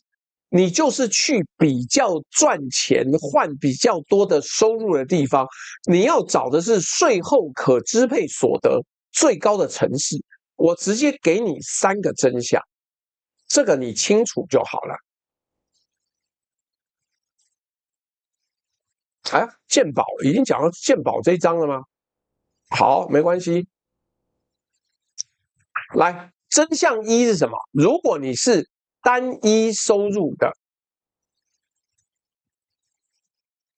高薪城市，不等于高储蓄城市我们用情境模型算资深工程师的月储蓄率，注意用情境模型，不是排行榜，因为6个国家的职称、口径根本对不上。谁给你金券排名就在胡乱里San Jose 的年薪18到28万美金，听起来天堂，但加州税加房住，1房1厅月租3、4千美金，储蓄率被吃掉一大半了。新加坡的税低，单身高薪族的储蓄率常常是6个城市最能打的。东京的薪资绝对值最低，台北呢？台北的绝对薪资排不上榜，但生活的摩擦成本最低。房租、外食、医疗，爸妈住隔壁。如果你的职涯没有真的跨进国际薪资级别，你根本没有出去的必要，因为你出去之后，你的存款曲线可能比在竹科更平。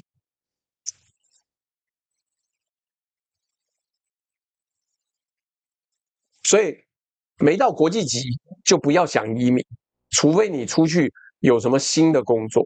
真相二，退休金有国界啊，而且会惩罚中途离场的人啊。美国的401k 啊，59岁半之前提领要罚10%，再加所得税。你放弃身份还有弃籍税啊。加拿大的 RRSP 哦，非居民提领预扣25%。最狠的是日本的 iDeCo， 你一离开日本，账户就冻结，不能再公款，不能脱退领回，钱就挂在那边陪你到老。反而是台湾的劳退完全可惜，60岁人在海外照样可以领。你没看错，你没看错。干你们智障 Kitten 1UP 304，他妈说我是国民党的，干你哪只眼睛瞎了？我什么时候是国民党的？我他妈什么时候站在国民党那边呢？各位，小弟这辈子再帮国民党，我他妈就把自己埋起来。我告诉你，台湾的党跟政治都没有救了。你如果来这边看我什么国民党清流，请你妈逼滚！个智障干，这种只有大陆人才会说哦，朱学仁代表国民党，国你妈逼呀！谁去妈跟这么下贱的党站在一起？没有，不要多说。他妈我什么人，你什么人，还来这边抹蓝我？不要乱想了，不要乱想。来，我继续往下讲。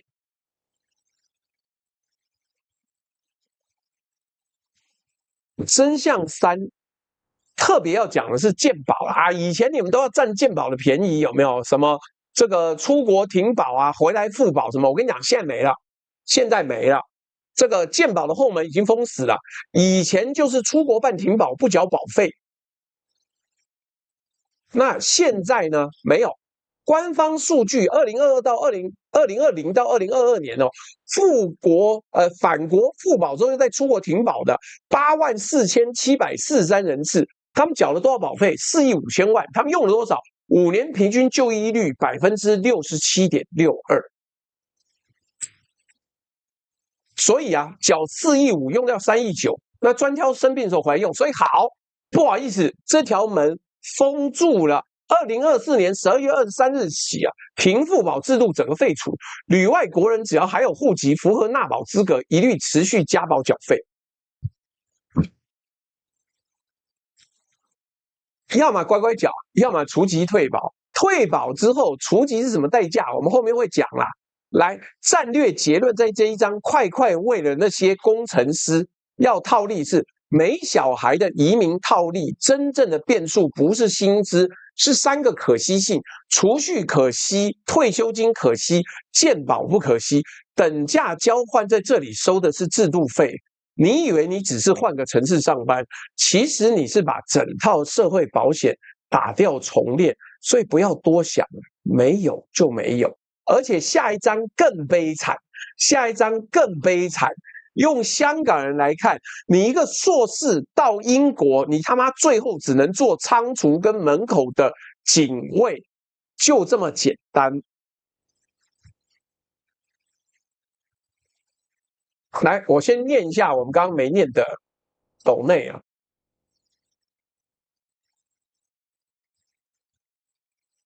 谢明峰说跟上，鲁鲁米128说加拿大避风港计划最长等待600个月哦，600个月不是50年吗？他妈都等到妈地球毁灭了吧？来 ，Chain Anita 说报道最近工作太忙，都听回播。今天这个主题很棒，COO，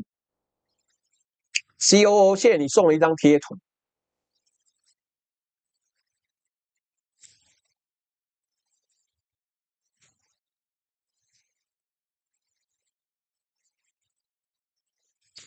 哦，Tozy Life 说日本最好的国际学校在郊区深山，而且不给平民读。后来申请福冈的国际学校啊，因为你住比较靠近福冈，对不对？实际去考察后果断放弃，国际学校搞得跟地区学校没两样。哎呀呀！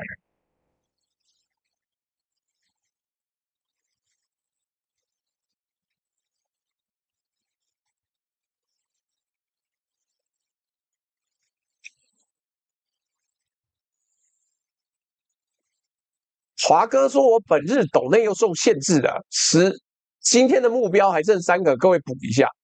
来，所以我继续往下走。台湾人台移民的有个天大的便利，谢谢我们的香港好朋友，香港人在前面用了5年的时间，几十万人的规模，替我们把学费付完了。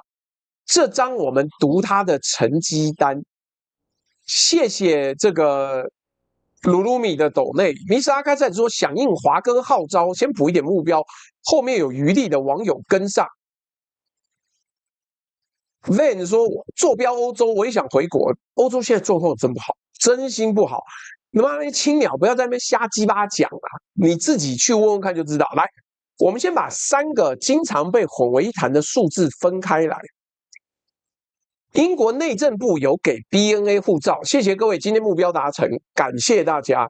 那 BNO 累计核发约22万件，有效签证呢，2025年底有19万8千张，实际长期移入英国的 ONS 估计约有16万人，核准有效人真的在3层漏斗一层掉一截，对照一下英国政府当初预估。哇，有一堆香港人会要逃到我们英国来，我们赶快接纳他们。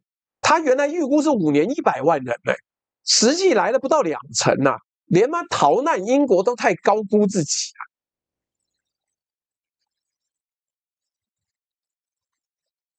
薯条要沾糖醋酱，说最近在准备移民的事情，正好赶上这个主题。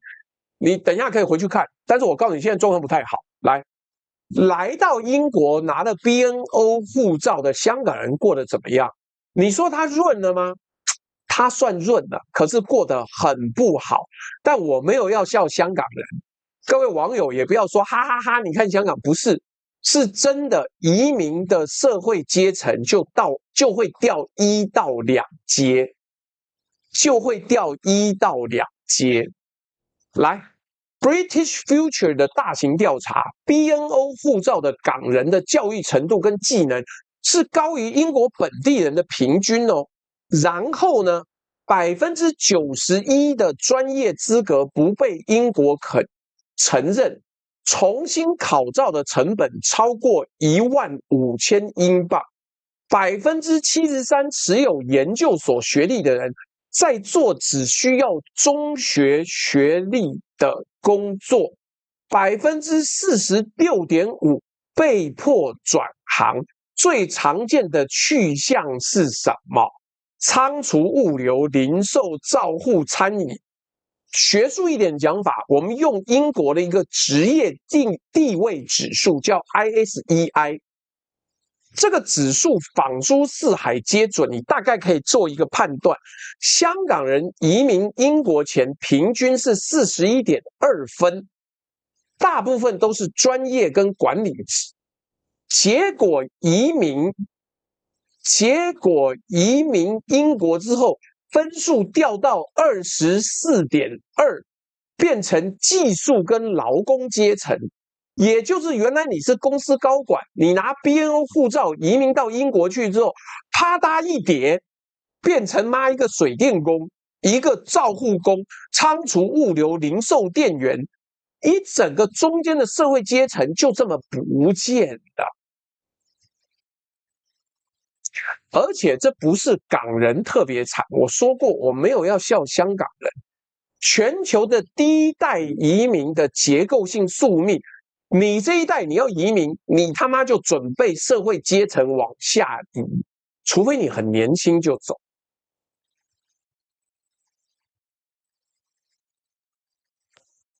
在听直播呀，你要明白 ，OECD 的整合指标是全欧盟大专以上学历的移民，47%处于高学低就，或是未就业状态，本地出生者是30%。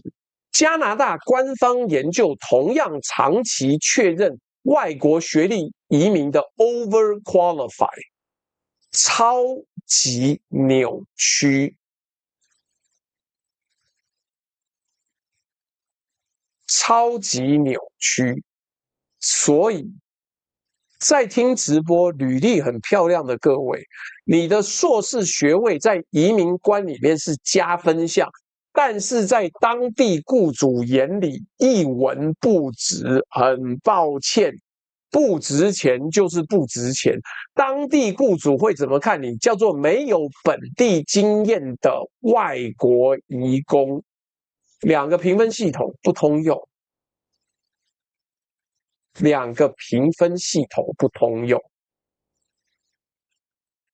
Kitten One Up 304，你他妈1毛钱不抖内，在那边流那么多狗屁喷口水干什么？你想要抖内，什么钱都可以说啦。你给$200，你还可以定做一个题目让我帮你讲。你现在妈1毛钱不说，在那边吃免费吃白食，一直洗留言，干不值钱好吗？我没有叫你滚，都是我最近客气脾气好。来，那他们后悔了吗？这些移民过去的人有回流潮吗？我这边很老实，官方可以验证的证据是，目前大多数还是偏向留下来，绝大多数的受访者以长期留英为基准规划。初步调查有1成左右要回流，所以香港对照组交给台湾的不是他们逃回来，是更冷一句，这些移民卡住了，回不来也上不去，卡在中间，用仓促的时薪来消化自己过去读完硕士的学历啊。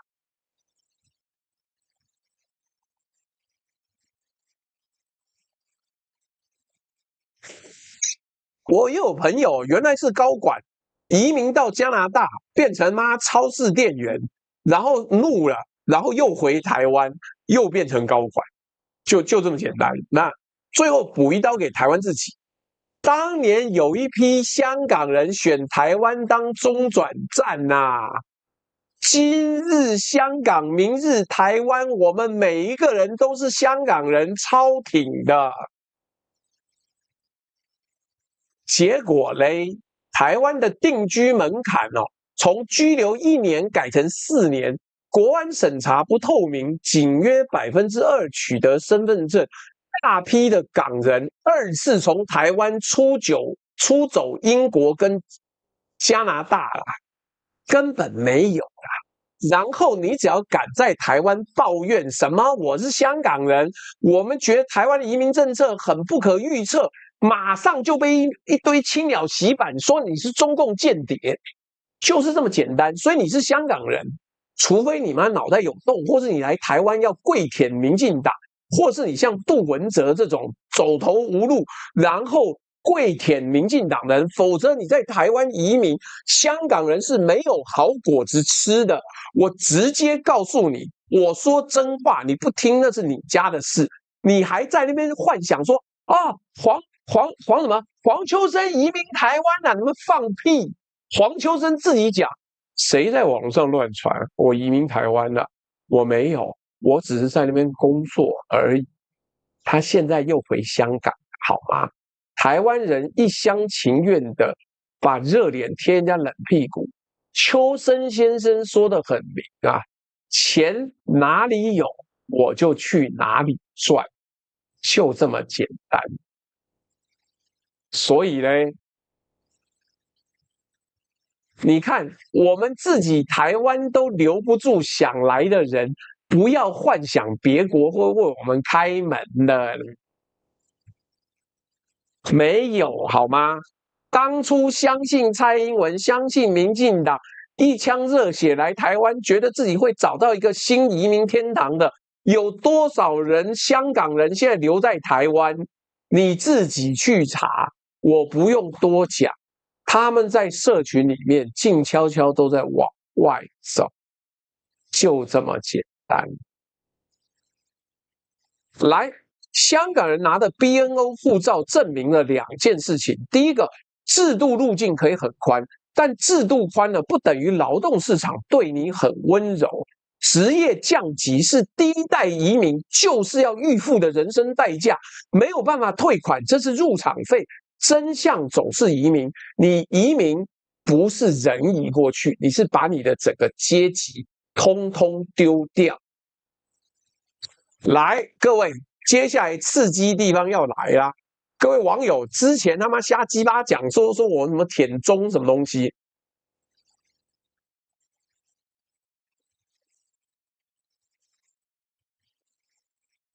哦，对，香港人来台湾开店还遇到2房东。还有，来，我要讲那个对岸移民呢。各位如果在考虑这件事情的时候，听我讲清楚，听我讲清楚。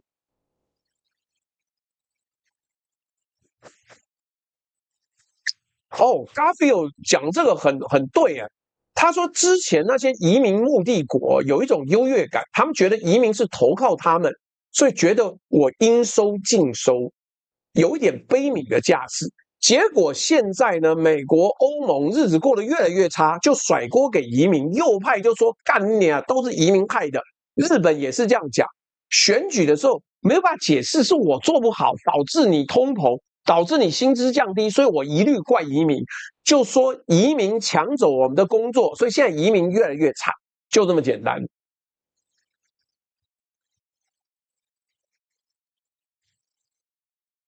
哦，现在还有一件衣服叫我是书店店员哦。好哦，哇，干 QO 你讲的东西太鸡巴了，我没办法念了，可能我整期直播被封锁。来，前面十个 chapter 啊，包含了第0章有11个 chapter， 全世界的门一扇一扇关上，一扇一扇涨价。现在，最后面有一个地方要举手发言了啊！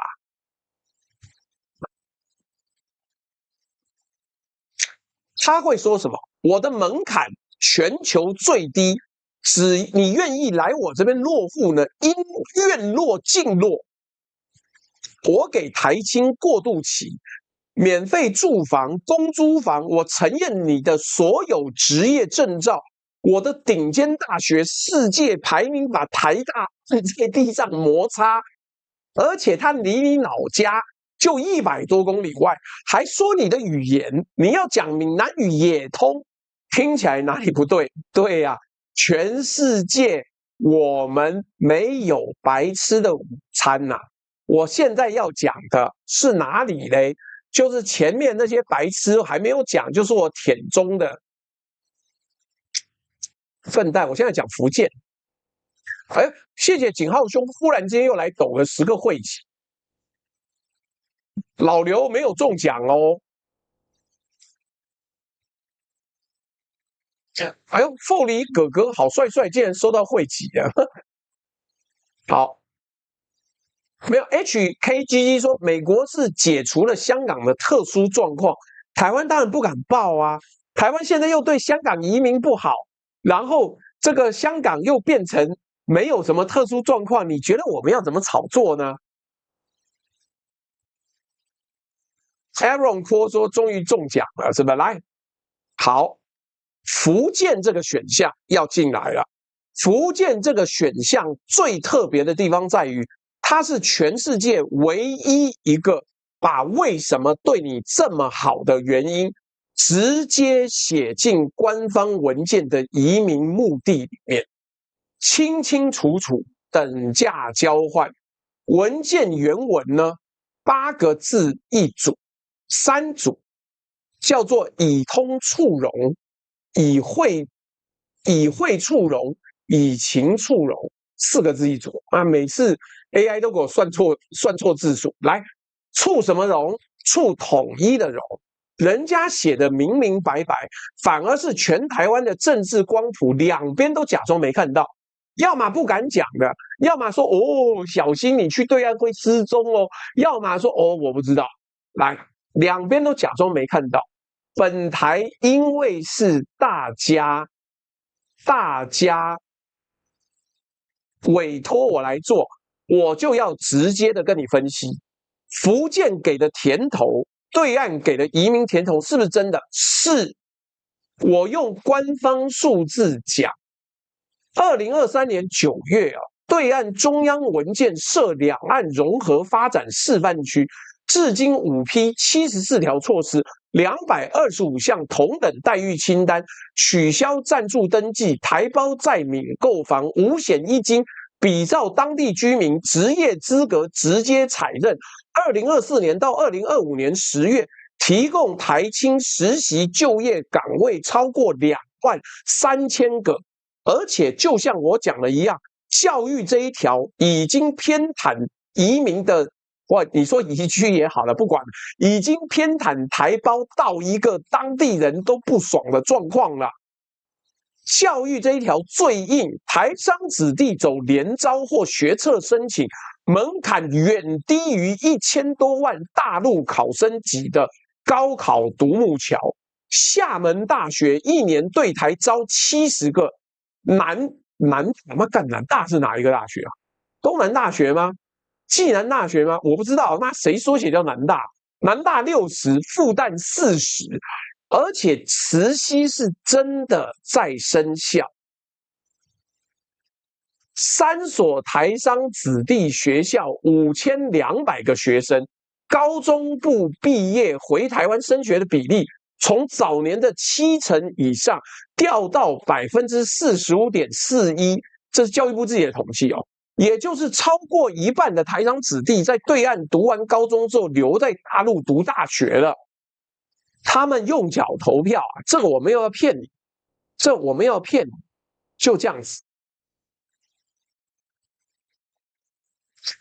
来，当然，这绝对是真的甜头，我不说谎的，你也不要说我他妈跪舔干，你要说跪舔也可以，麻烦抖妹，好不好？来，我先讲，任何的事情都有等价交换，绝对没有不用代价的东西。来，第一个标签，这是法律单行道，《两岸人民关系条例》第9条之一，在大陆设户籍或领护照，台湾身份丧失。你看民进党多棒，民进党就让你，他承认全世界双重国籍，唯一不承认的是在对岸设了户籍或领护照，你的台湾身份自动丧失，你的健保、身份证、投票权一次归零。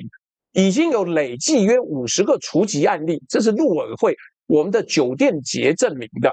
这里要讲精确，领居住证，请注意，领居住证目前不违法，也没有申报义务，采线的是定居证、户籍、护照，线在哪里？条文写得很清楚，全世界别的移民路走错了可以回头，这条路走到底，没有回程票。因为梁文杰不会让你回来的，你想都不要想，好不好？第2章补贴的实际尺寸，你要靠自己，你没有想说我他妈就拿对岸党的现金，没有啦。官方措施白纸黑字，支持台胞开沙县小吃门店，一次性补助5000元人民币。5000啊，他人家免费送你，我觉得不要抱怨，就2万多台币，请你去卖沙县小吃。那这个台青精英西进的宣传海报跟这个补贴单放在一起看，数字自己会说啊。我是强烈建议你要去，如果你连2万块新台币也要领，表示没有竞争力，拜托你不要去，丢台湾人的脸。你去那边应该要想办法。你看，重庆有人开台湾小吃，成都有人开台湾pub，你他妈还去开沙县小吃，这个真就不要了，好不好？所以再来市场现实，现在的问题呢，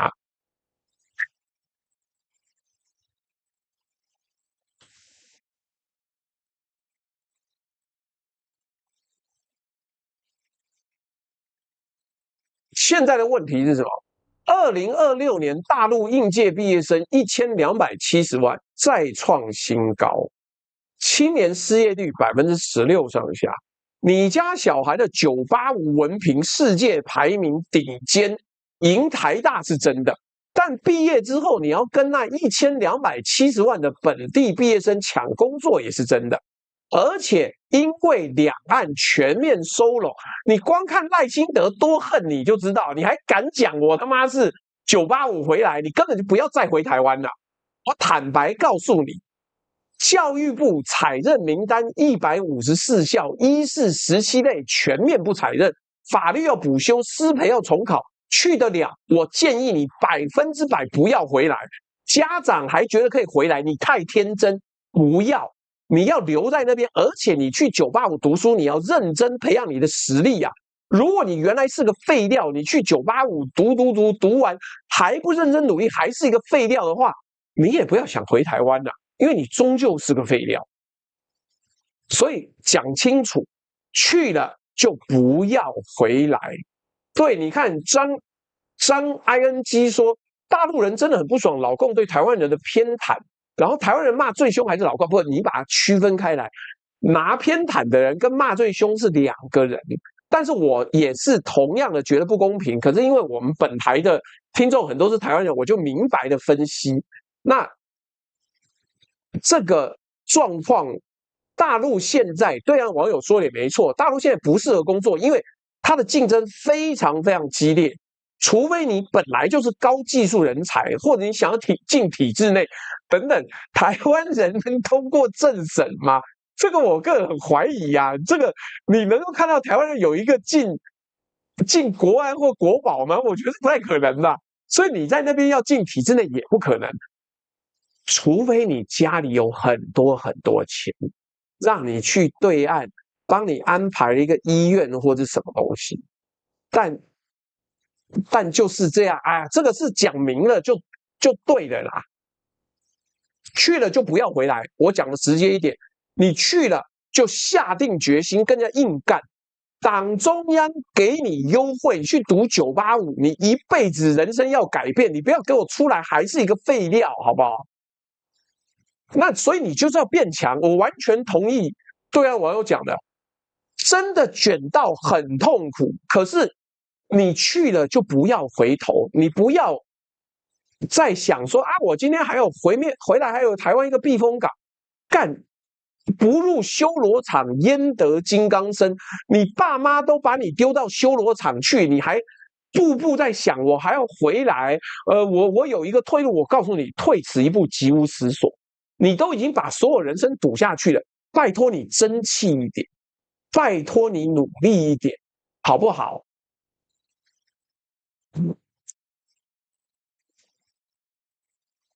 所以啦，我讲的直接一点的，我跟你讲，我们有一个听众啊，每年都会，我们网剧都会来找我合照，他的小女儿也渐渐长大了。他呢，就是之前听我讲的，已经到福建那边办好所有相关的动作，他准备带他女儿去那边读书，然后他也买了特高压跟核能的股票，也赚了不少。但我要讲的是，这个东西你要下定决心，没有模棱两可的。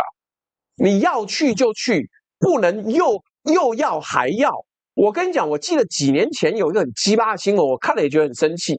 有个金融业的高管台湾过去的，然后他在那边高管拿很多钱哦，一个女的，然后拿很多钱，就私底下用小号说，那干大陆人就是恶心，真是鸡巴，太可恶了，就是这样。我最讨厌大陆人，他们好脏哦，干直接被人家发现是小号，然后直接丢了工作，大概回到台湾来了。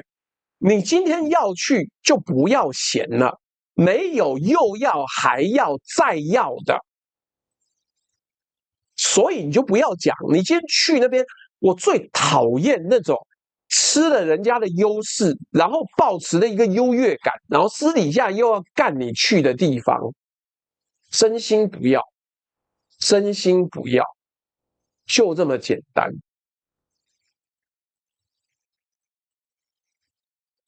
EZ3422说，大陆大厂招人工智能人才，月薪20万人民币。大概100万台币，一年14个薪资，远超台积电。对啊，我们昨天还前天啊，哪一天不知道在讲台积电的时候，有一个上海在做人工智慧的网友说，对啊，他月薪就是拿20万人民币啊。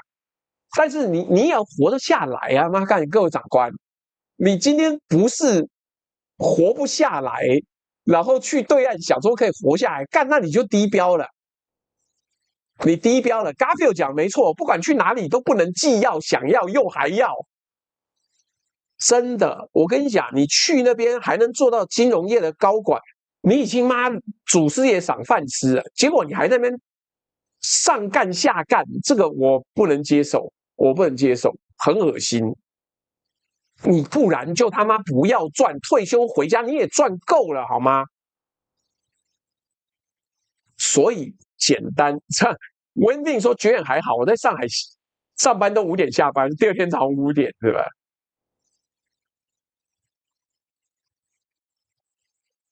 来，第4个特点呢，总量对撞，因为这个确实的数字跟台湾数字兜不起来，我就列给各位看。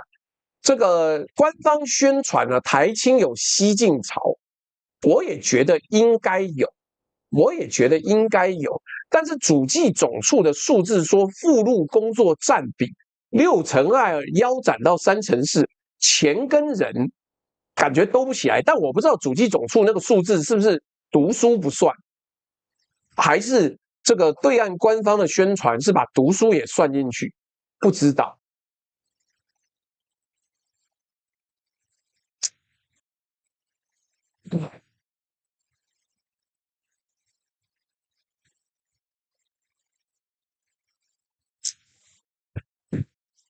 来，接下来这一段，请各位直接搞清楚。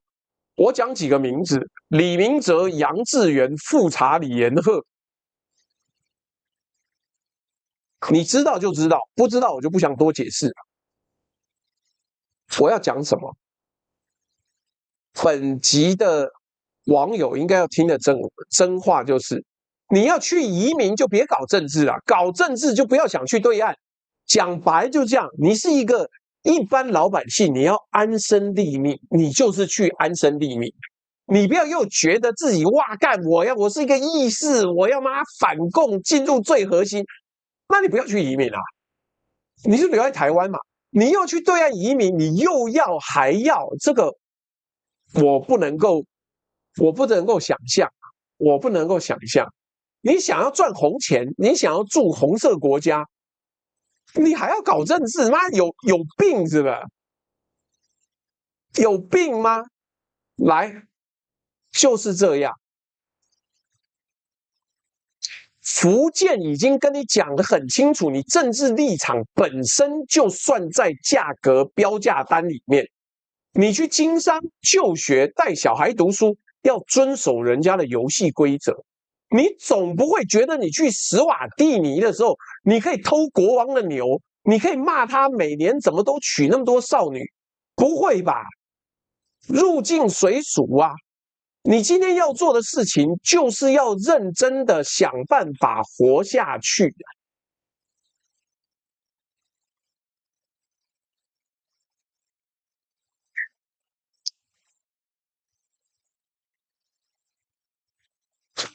这一笔等价交换呢，可以算甜头是真的，代价也真的。你不能既要领人家的优惠待遇，又要继续在网络上抗中保台。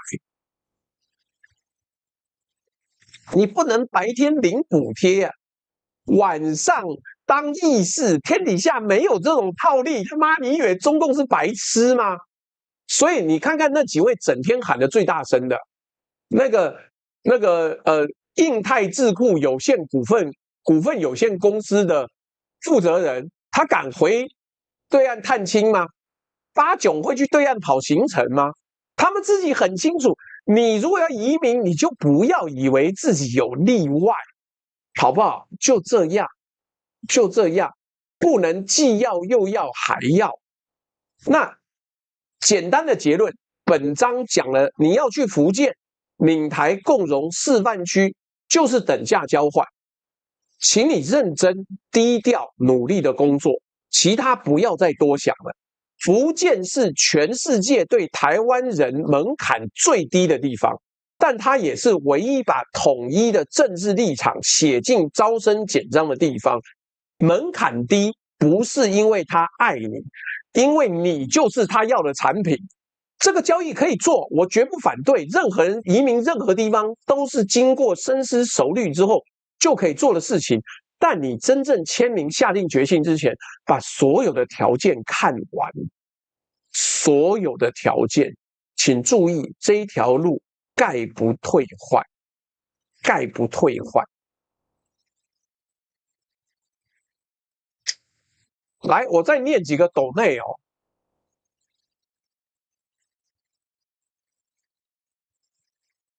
这个鲁鲁米也把它补满了，然后风兴说同意，日本也是，除了技术项目，那学历跟其他的证照，在跟台湾根本不适用。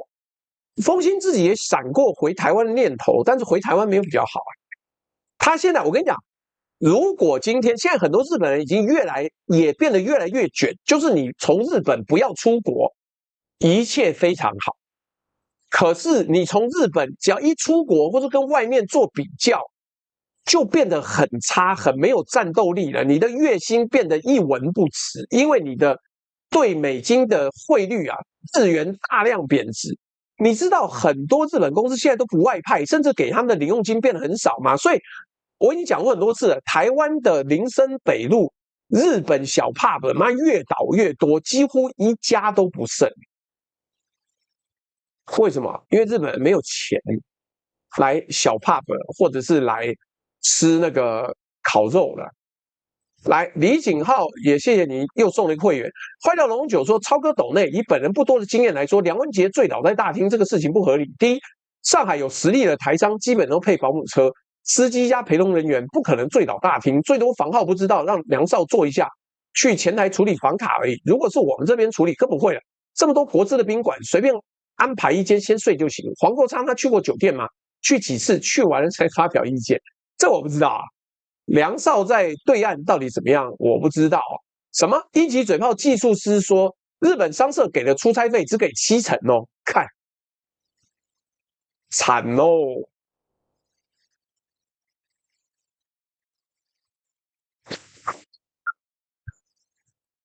华哥说，今天朱大节目时长有加长，有过2个小时了，但还没讲完，所以我不能用剪映剪的，我得要用 Whisper 来做。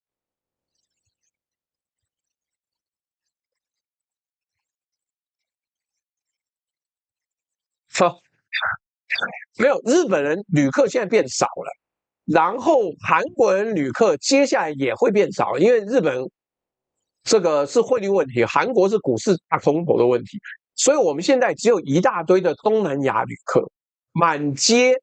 我上一次去那个修电脑的时候啊，然后去了那个华山艺文中心，那一堆越南人跟泰国人。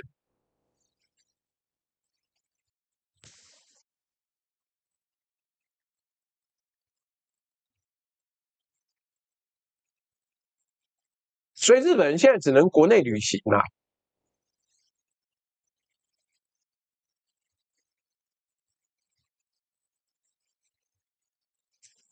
来，我们最后要破除的幻想是台湾人心里面最深层的自我安慰。来，什么意思？真的出事的时候，国际社会会来接我们啊？为什么我今天要谈移民？是因为很多人觉得，万一真的出状况怎么办？会不会有国际来救我？我就不用移民了？不是，没这么好，没这么爽，好不好？来，我继续跟大家讲下去。我们直接翻各国的文件了。我请也一样，我这边用了6个 AI 去各国的资料分头去查。美国国务院官网白纸黑字，我们一般不撤运，也不提供离境协助给非美国公民。撤离贷款的适用对象呢，美国公民跟美国非公民的国民，就这样。也就是你有拿绿卡，勉强。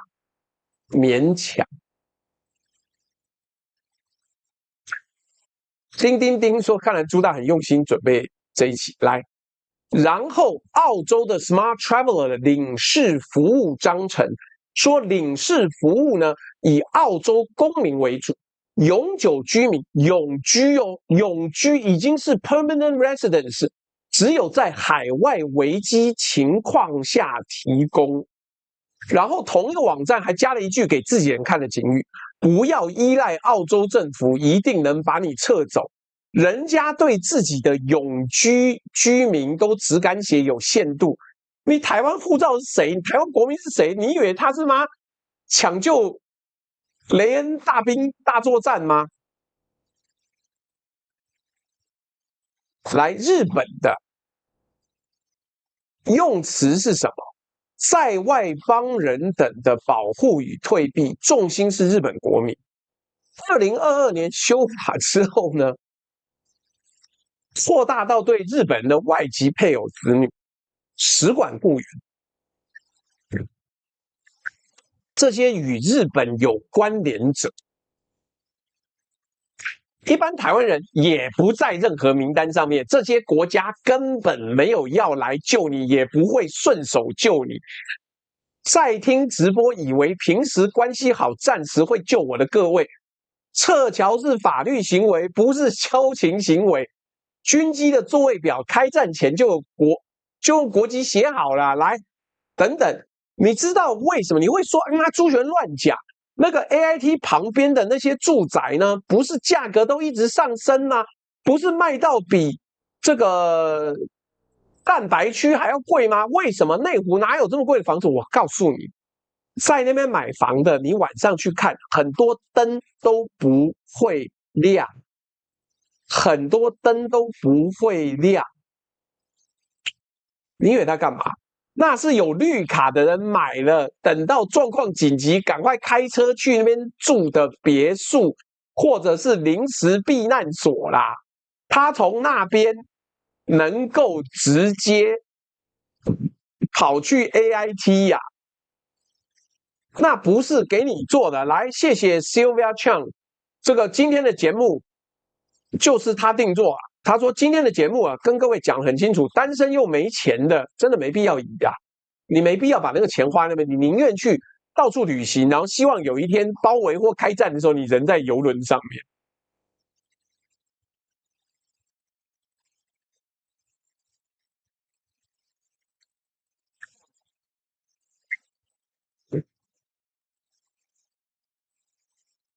黄信汉，谢谢你的宝石斗内。来，我们退一步，这些青鸟很了不起啊！有很多人在 Threads 上面说，干，我到时候就申请政治庇护。不好意思，你想都别想，更不行。1951年难民公约的门槛是个别化迫害，因为你的种族、宗教、政治意见而被针对。美国移民训练教材的原文是一般性的暴力、战争恐惧或犯罪不足以成立庇护。联合国的 UNHCR 的法律分析同一个方向，暴力再广泛也不会自动让所有逃离者变难民。怕台海将来开打，在全世界的难民法体系里面根本不存在，就这么简单。更讽刺的是什么？台湾至今没有难民法。一个自己都没有成立庇护法的地方，人民以为自己随时可以去别国申请庇护，你自己想一想，公不公平啊？公不公平啊？台湾的护照免签国有134个，你觉得很了不起？每个亲友都在那边打，哇干，这个护照太了不起，我好棒啊 ！Henley 指数排第31，很威。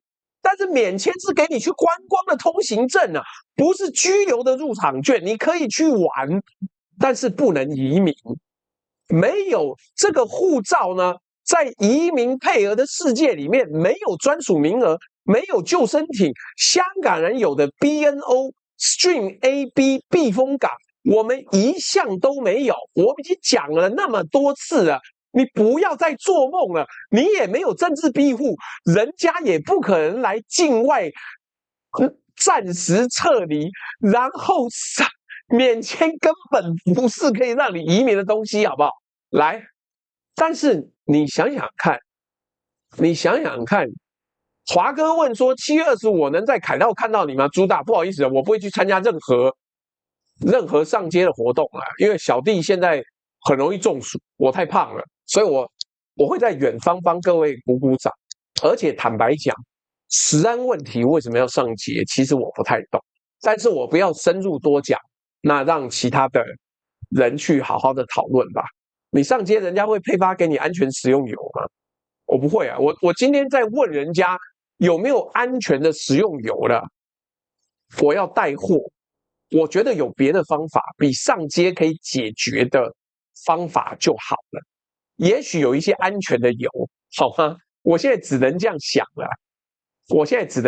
了，来，所以接下来画面的另外一边，我们也要看一件事情哦。我最近叫 AI 做东西都做得很周延，就是一整行完全各方面都看。2025年底，在台外侨居留人数102万9千人，年增8.5%，正式突破了100万。一共有75万，占3%。你我急着要考虑要不要移民这间旅馆，有102万人拿着居留证住进来，门口还在排队。未来还会有很多越南人、很多印度人、很多其他国家的人，所以在等着要进来。所以地缘政治风险的唯一实质救生衣，是危机爆发之前就合法取得的居留身份，技术的、投资的、留学的都行，唯独到时候再说是不行。船票只在开船前贩售，这就是本章的等价交换。安全感是期货，不是现货。期货要提前付款，所以你不要说等以后、等下次，告诉你，你如果真的没信心，也没有以后，也没有下次了。这个威尼斯2025说，听朱大讲到这边，难怪绿的一直捞钱，有钱随时能跑。对啊，人家可能还有，我跟你讲，军火商哦，我曾经有个朋友跟我讲过。军火商怎么帮你洗钱？都是洗到开曼群岛，洗到那个免税天堂去。你在那边都有房子啊。这些人如果要逃出去，他就直接逃到那边去就好。谢谢苏溜冠跟黄信汉的斗内。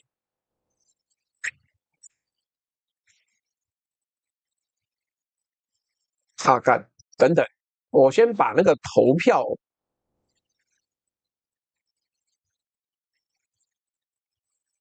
先结束。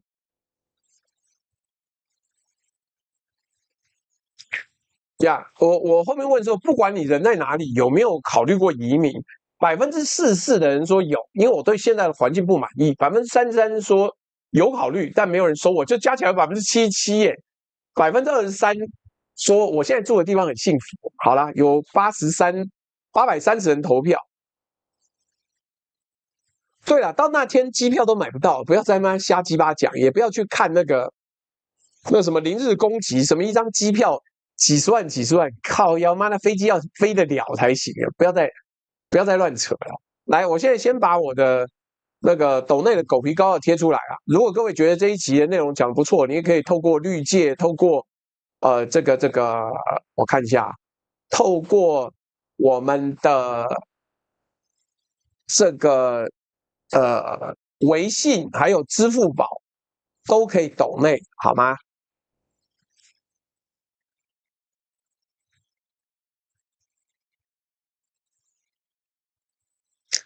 我看看啊，今天绿界有没有人斗内？所以我讲到这里哦，我相信专业的各位已经听懂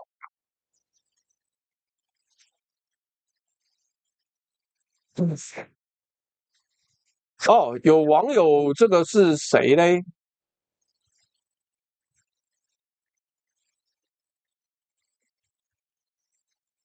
？RW 利跟药炖排骨汤。RW 利说，美国军火商跟诈骗犯差不多，货款要接收，价钱比卖别国贵很多，但货给不给好不好用，再说看你台湾的命啊。哎，这是的确，那没办法。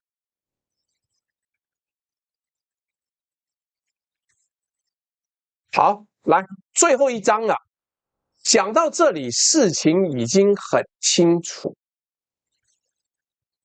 把13张的标价单叠在一起看，浮现出来的3行字，我要下结论了，请各位认真看。这个华哥说今天节目很精彩，干杯。老刘说我很想抖，上次抖了30倍，老婆骂不起。不是重点，一个男人要有自己能够用的一点点小钱呢，30块都被老婆发现，你还是不要抖，我免得让你家庭不和啊。来，第一个，移民从来不是选哪里的问题，是你被哪里选的问题。美国要80万美金或者一张 L1， 新加坡要你的产值加你儿子的2年。加拿大要你50分补不上的本地留学、读书、工作的钱的分数。日本会用汇率折你的薪水了。福建要你的政治沉默权跟支持权。全世界都在关门，不是因为你不够好，是因为位置本来就不是留给大多数人的。移民广告卖的是希望，他不会跟你讲说没掉啦，不会中啦，他不会。但移民官收的是履历啊，你的护照免签134国，但没有一国免审你的存折。第2行，走出去的人付的第一笔款叫做阶级。NBER 呢，这个组织拿了4亿5千万笔就业记录，180个国家，38%的技术移民呢，10年内回到母。OECD 说高学历移民近半是高学低就，港人是从社会职业指数，他从41.2掉到24.4，才能留在英国工作。替所有人示范了什么叫做用硕士学历换仓储时薪。这不是失败者的故事啊，这是第一代移民的标准剧本。你可以接受这个剧本再走，很多人接受了，也真的换到了他们要的东西，但你不能假装剧本不存在。听我的话，会有不同的选择，但不是剧本不存在。最后也是今天最不讨喜的一段，留下来也是一个选项。健保很不错，支出呢只占 GDP 6%，治安也很好。半导体非主管年薪中位数178万，8年连霸全产业。人均购买力评价超过日本，超过韩国，亚洲第4。你在 San Jose 多存的那几万美金，有一部分是用凌晨不敢走的街，排1年的骨科，跟一通要跨12个时区的家庭电话换的。如果说在17个站就冲破700站了，好，各位继续往下按啊，在17个人按赞，今天呢按赞数就破700了，真难得。所以我给你的判断是3个不同的情境。最好的情况是你是被筛选的那些天选之人，顶尖技术，雇主买单，资本到位，那就走，趁门还开的时候走。EB5 零排期，德国蓝卡，日本 HHP 路我今天都标好，你就走，别犹豫。你越犹豫，价格每年就会上涨，搞不好追过你的存款。最坏的状况是你什么筹码都没有，你被焦虑跟中介话术推着把全家积蓄压上去，你买到的不是安全，是一场自费的阶级降级实验。38%的人10年之后会带着亏损回来。我们大多数人的位置在中间中间位置的最优解不是移民，也不是躺平，是把身份选择权当成资产配置的一部分。你的能力要放在国际市场计价的赛道上，证照跟语言先背着，小孩的兵役跟国籍时程算清楚，然后盯着那几扇还没关的门，不是今天就走，是你永远要抱有能走的能力。所以我们之前讲，黄金要有一些能够带着走的各种各样美金，这个人民币都好，你就要带着走。真相总是伤人的地方在哪？这个世界没有应许之地啊，只有标好价格的货架。科学终将胜利的意思是，核准率、分数线、回流率统计不会因为你的乡愁或你的恐惧而改变。等价交换，你走出去就要用阶级换选项，你留下来用风险换生活，两边都有价格，两边都不会赊账。所以讲直接一点，讲直接一点。最后一句话送给各位：移民这件事最贵的不是机票，是诚实。对自己的筹码诚实，对自己目的地的标价诚实，对你到底在逃避什么，又在追什么诚实。诚实的人不管走或留都是赢家，不诚实的人走到哪里都在替别人的账单签名。请你停下来，好好想一想，你的选择到底是什么？你要算清楚。苏六冠说，台湾的半导体倒计时了，对岸国产 EV 出光，涛定律商用落地，出大的门不止外面开否，还有自己的门还开不开？不对，是还有台湾这边你的资产还能不能够支撑你出门？都这样，好不好？稍稍想一想。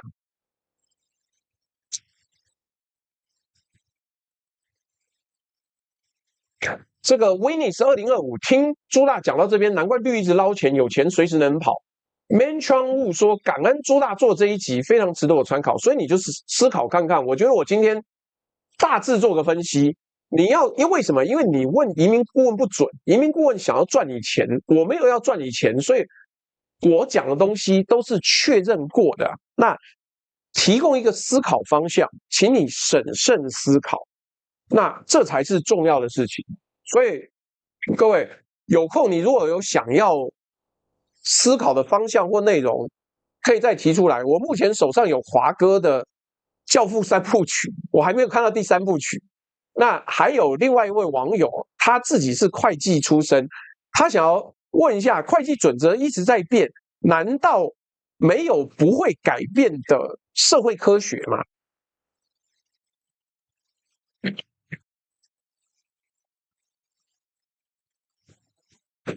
所以请各位想想看啊。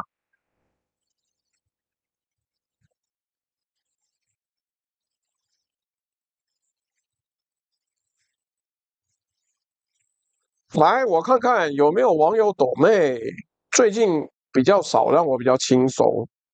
好的，目前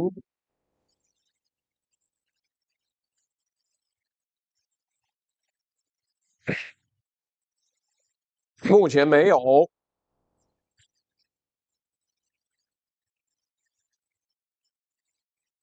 哦，今天有，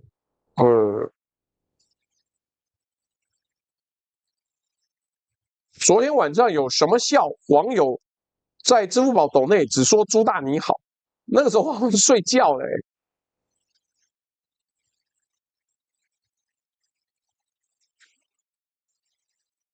什么泰说小抖一下下，然后刚有一位网友什么什么飞哦，这是新网友啊，刚好听到抖内一下，好了，跟大家分析一下，但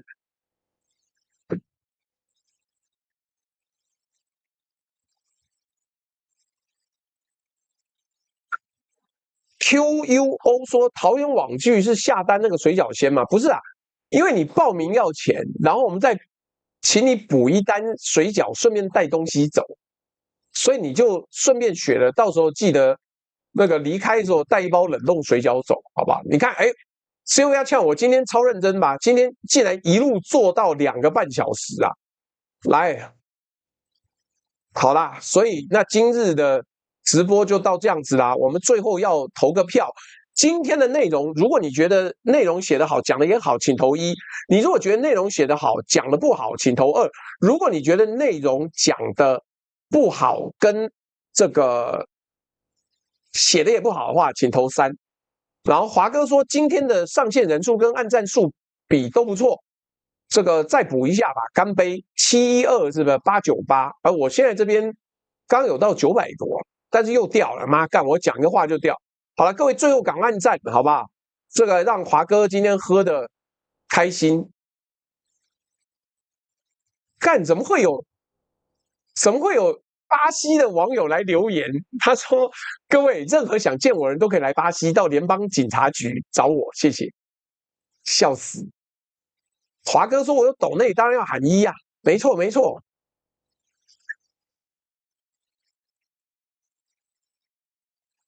好了，今天的内容是很实用面的，至少让你提供一个新的角度，好吧？我们置顶的，还有我们带货的酷泰科的行动电源，还有新进的那个智利的超大苹果，还有日本的超大苹果。哇，黄正光老师每次最后的时候都会来按1，非常认真。谢谢华哥说很实用。所以，如果你有朋友要移民，你叫他花个2个半小时来听我一下。世界杯我干嘛预测？妈干，没人抖内。你南美洲，请你要会西文再去哦，好不好？好啦，那今天的直播到这边就谢谢大家啦。那我们就来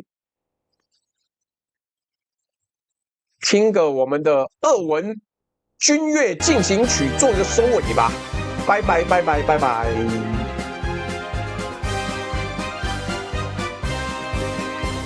Сталь в ножнах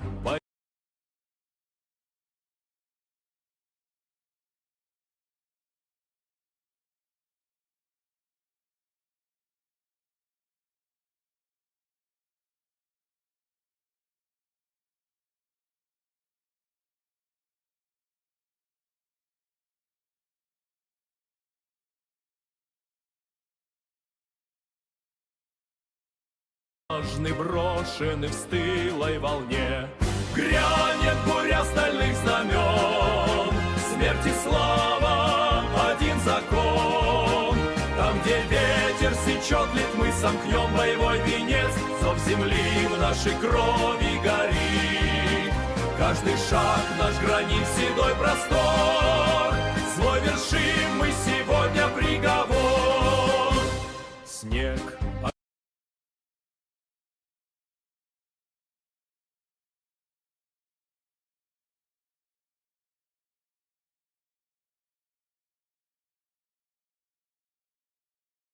креста, цепь времен в наших жилах бьется, гор небес.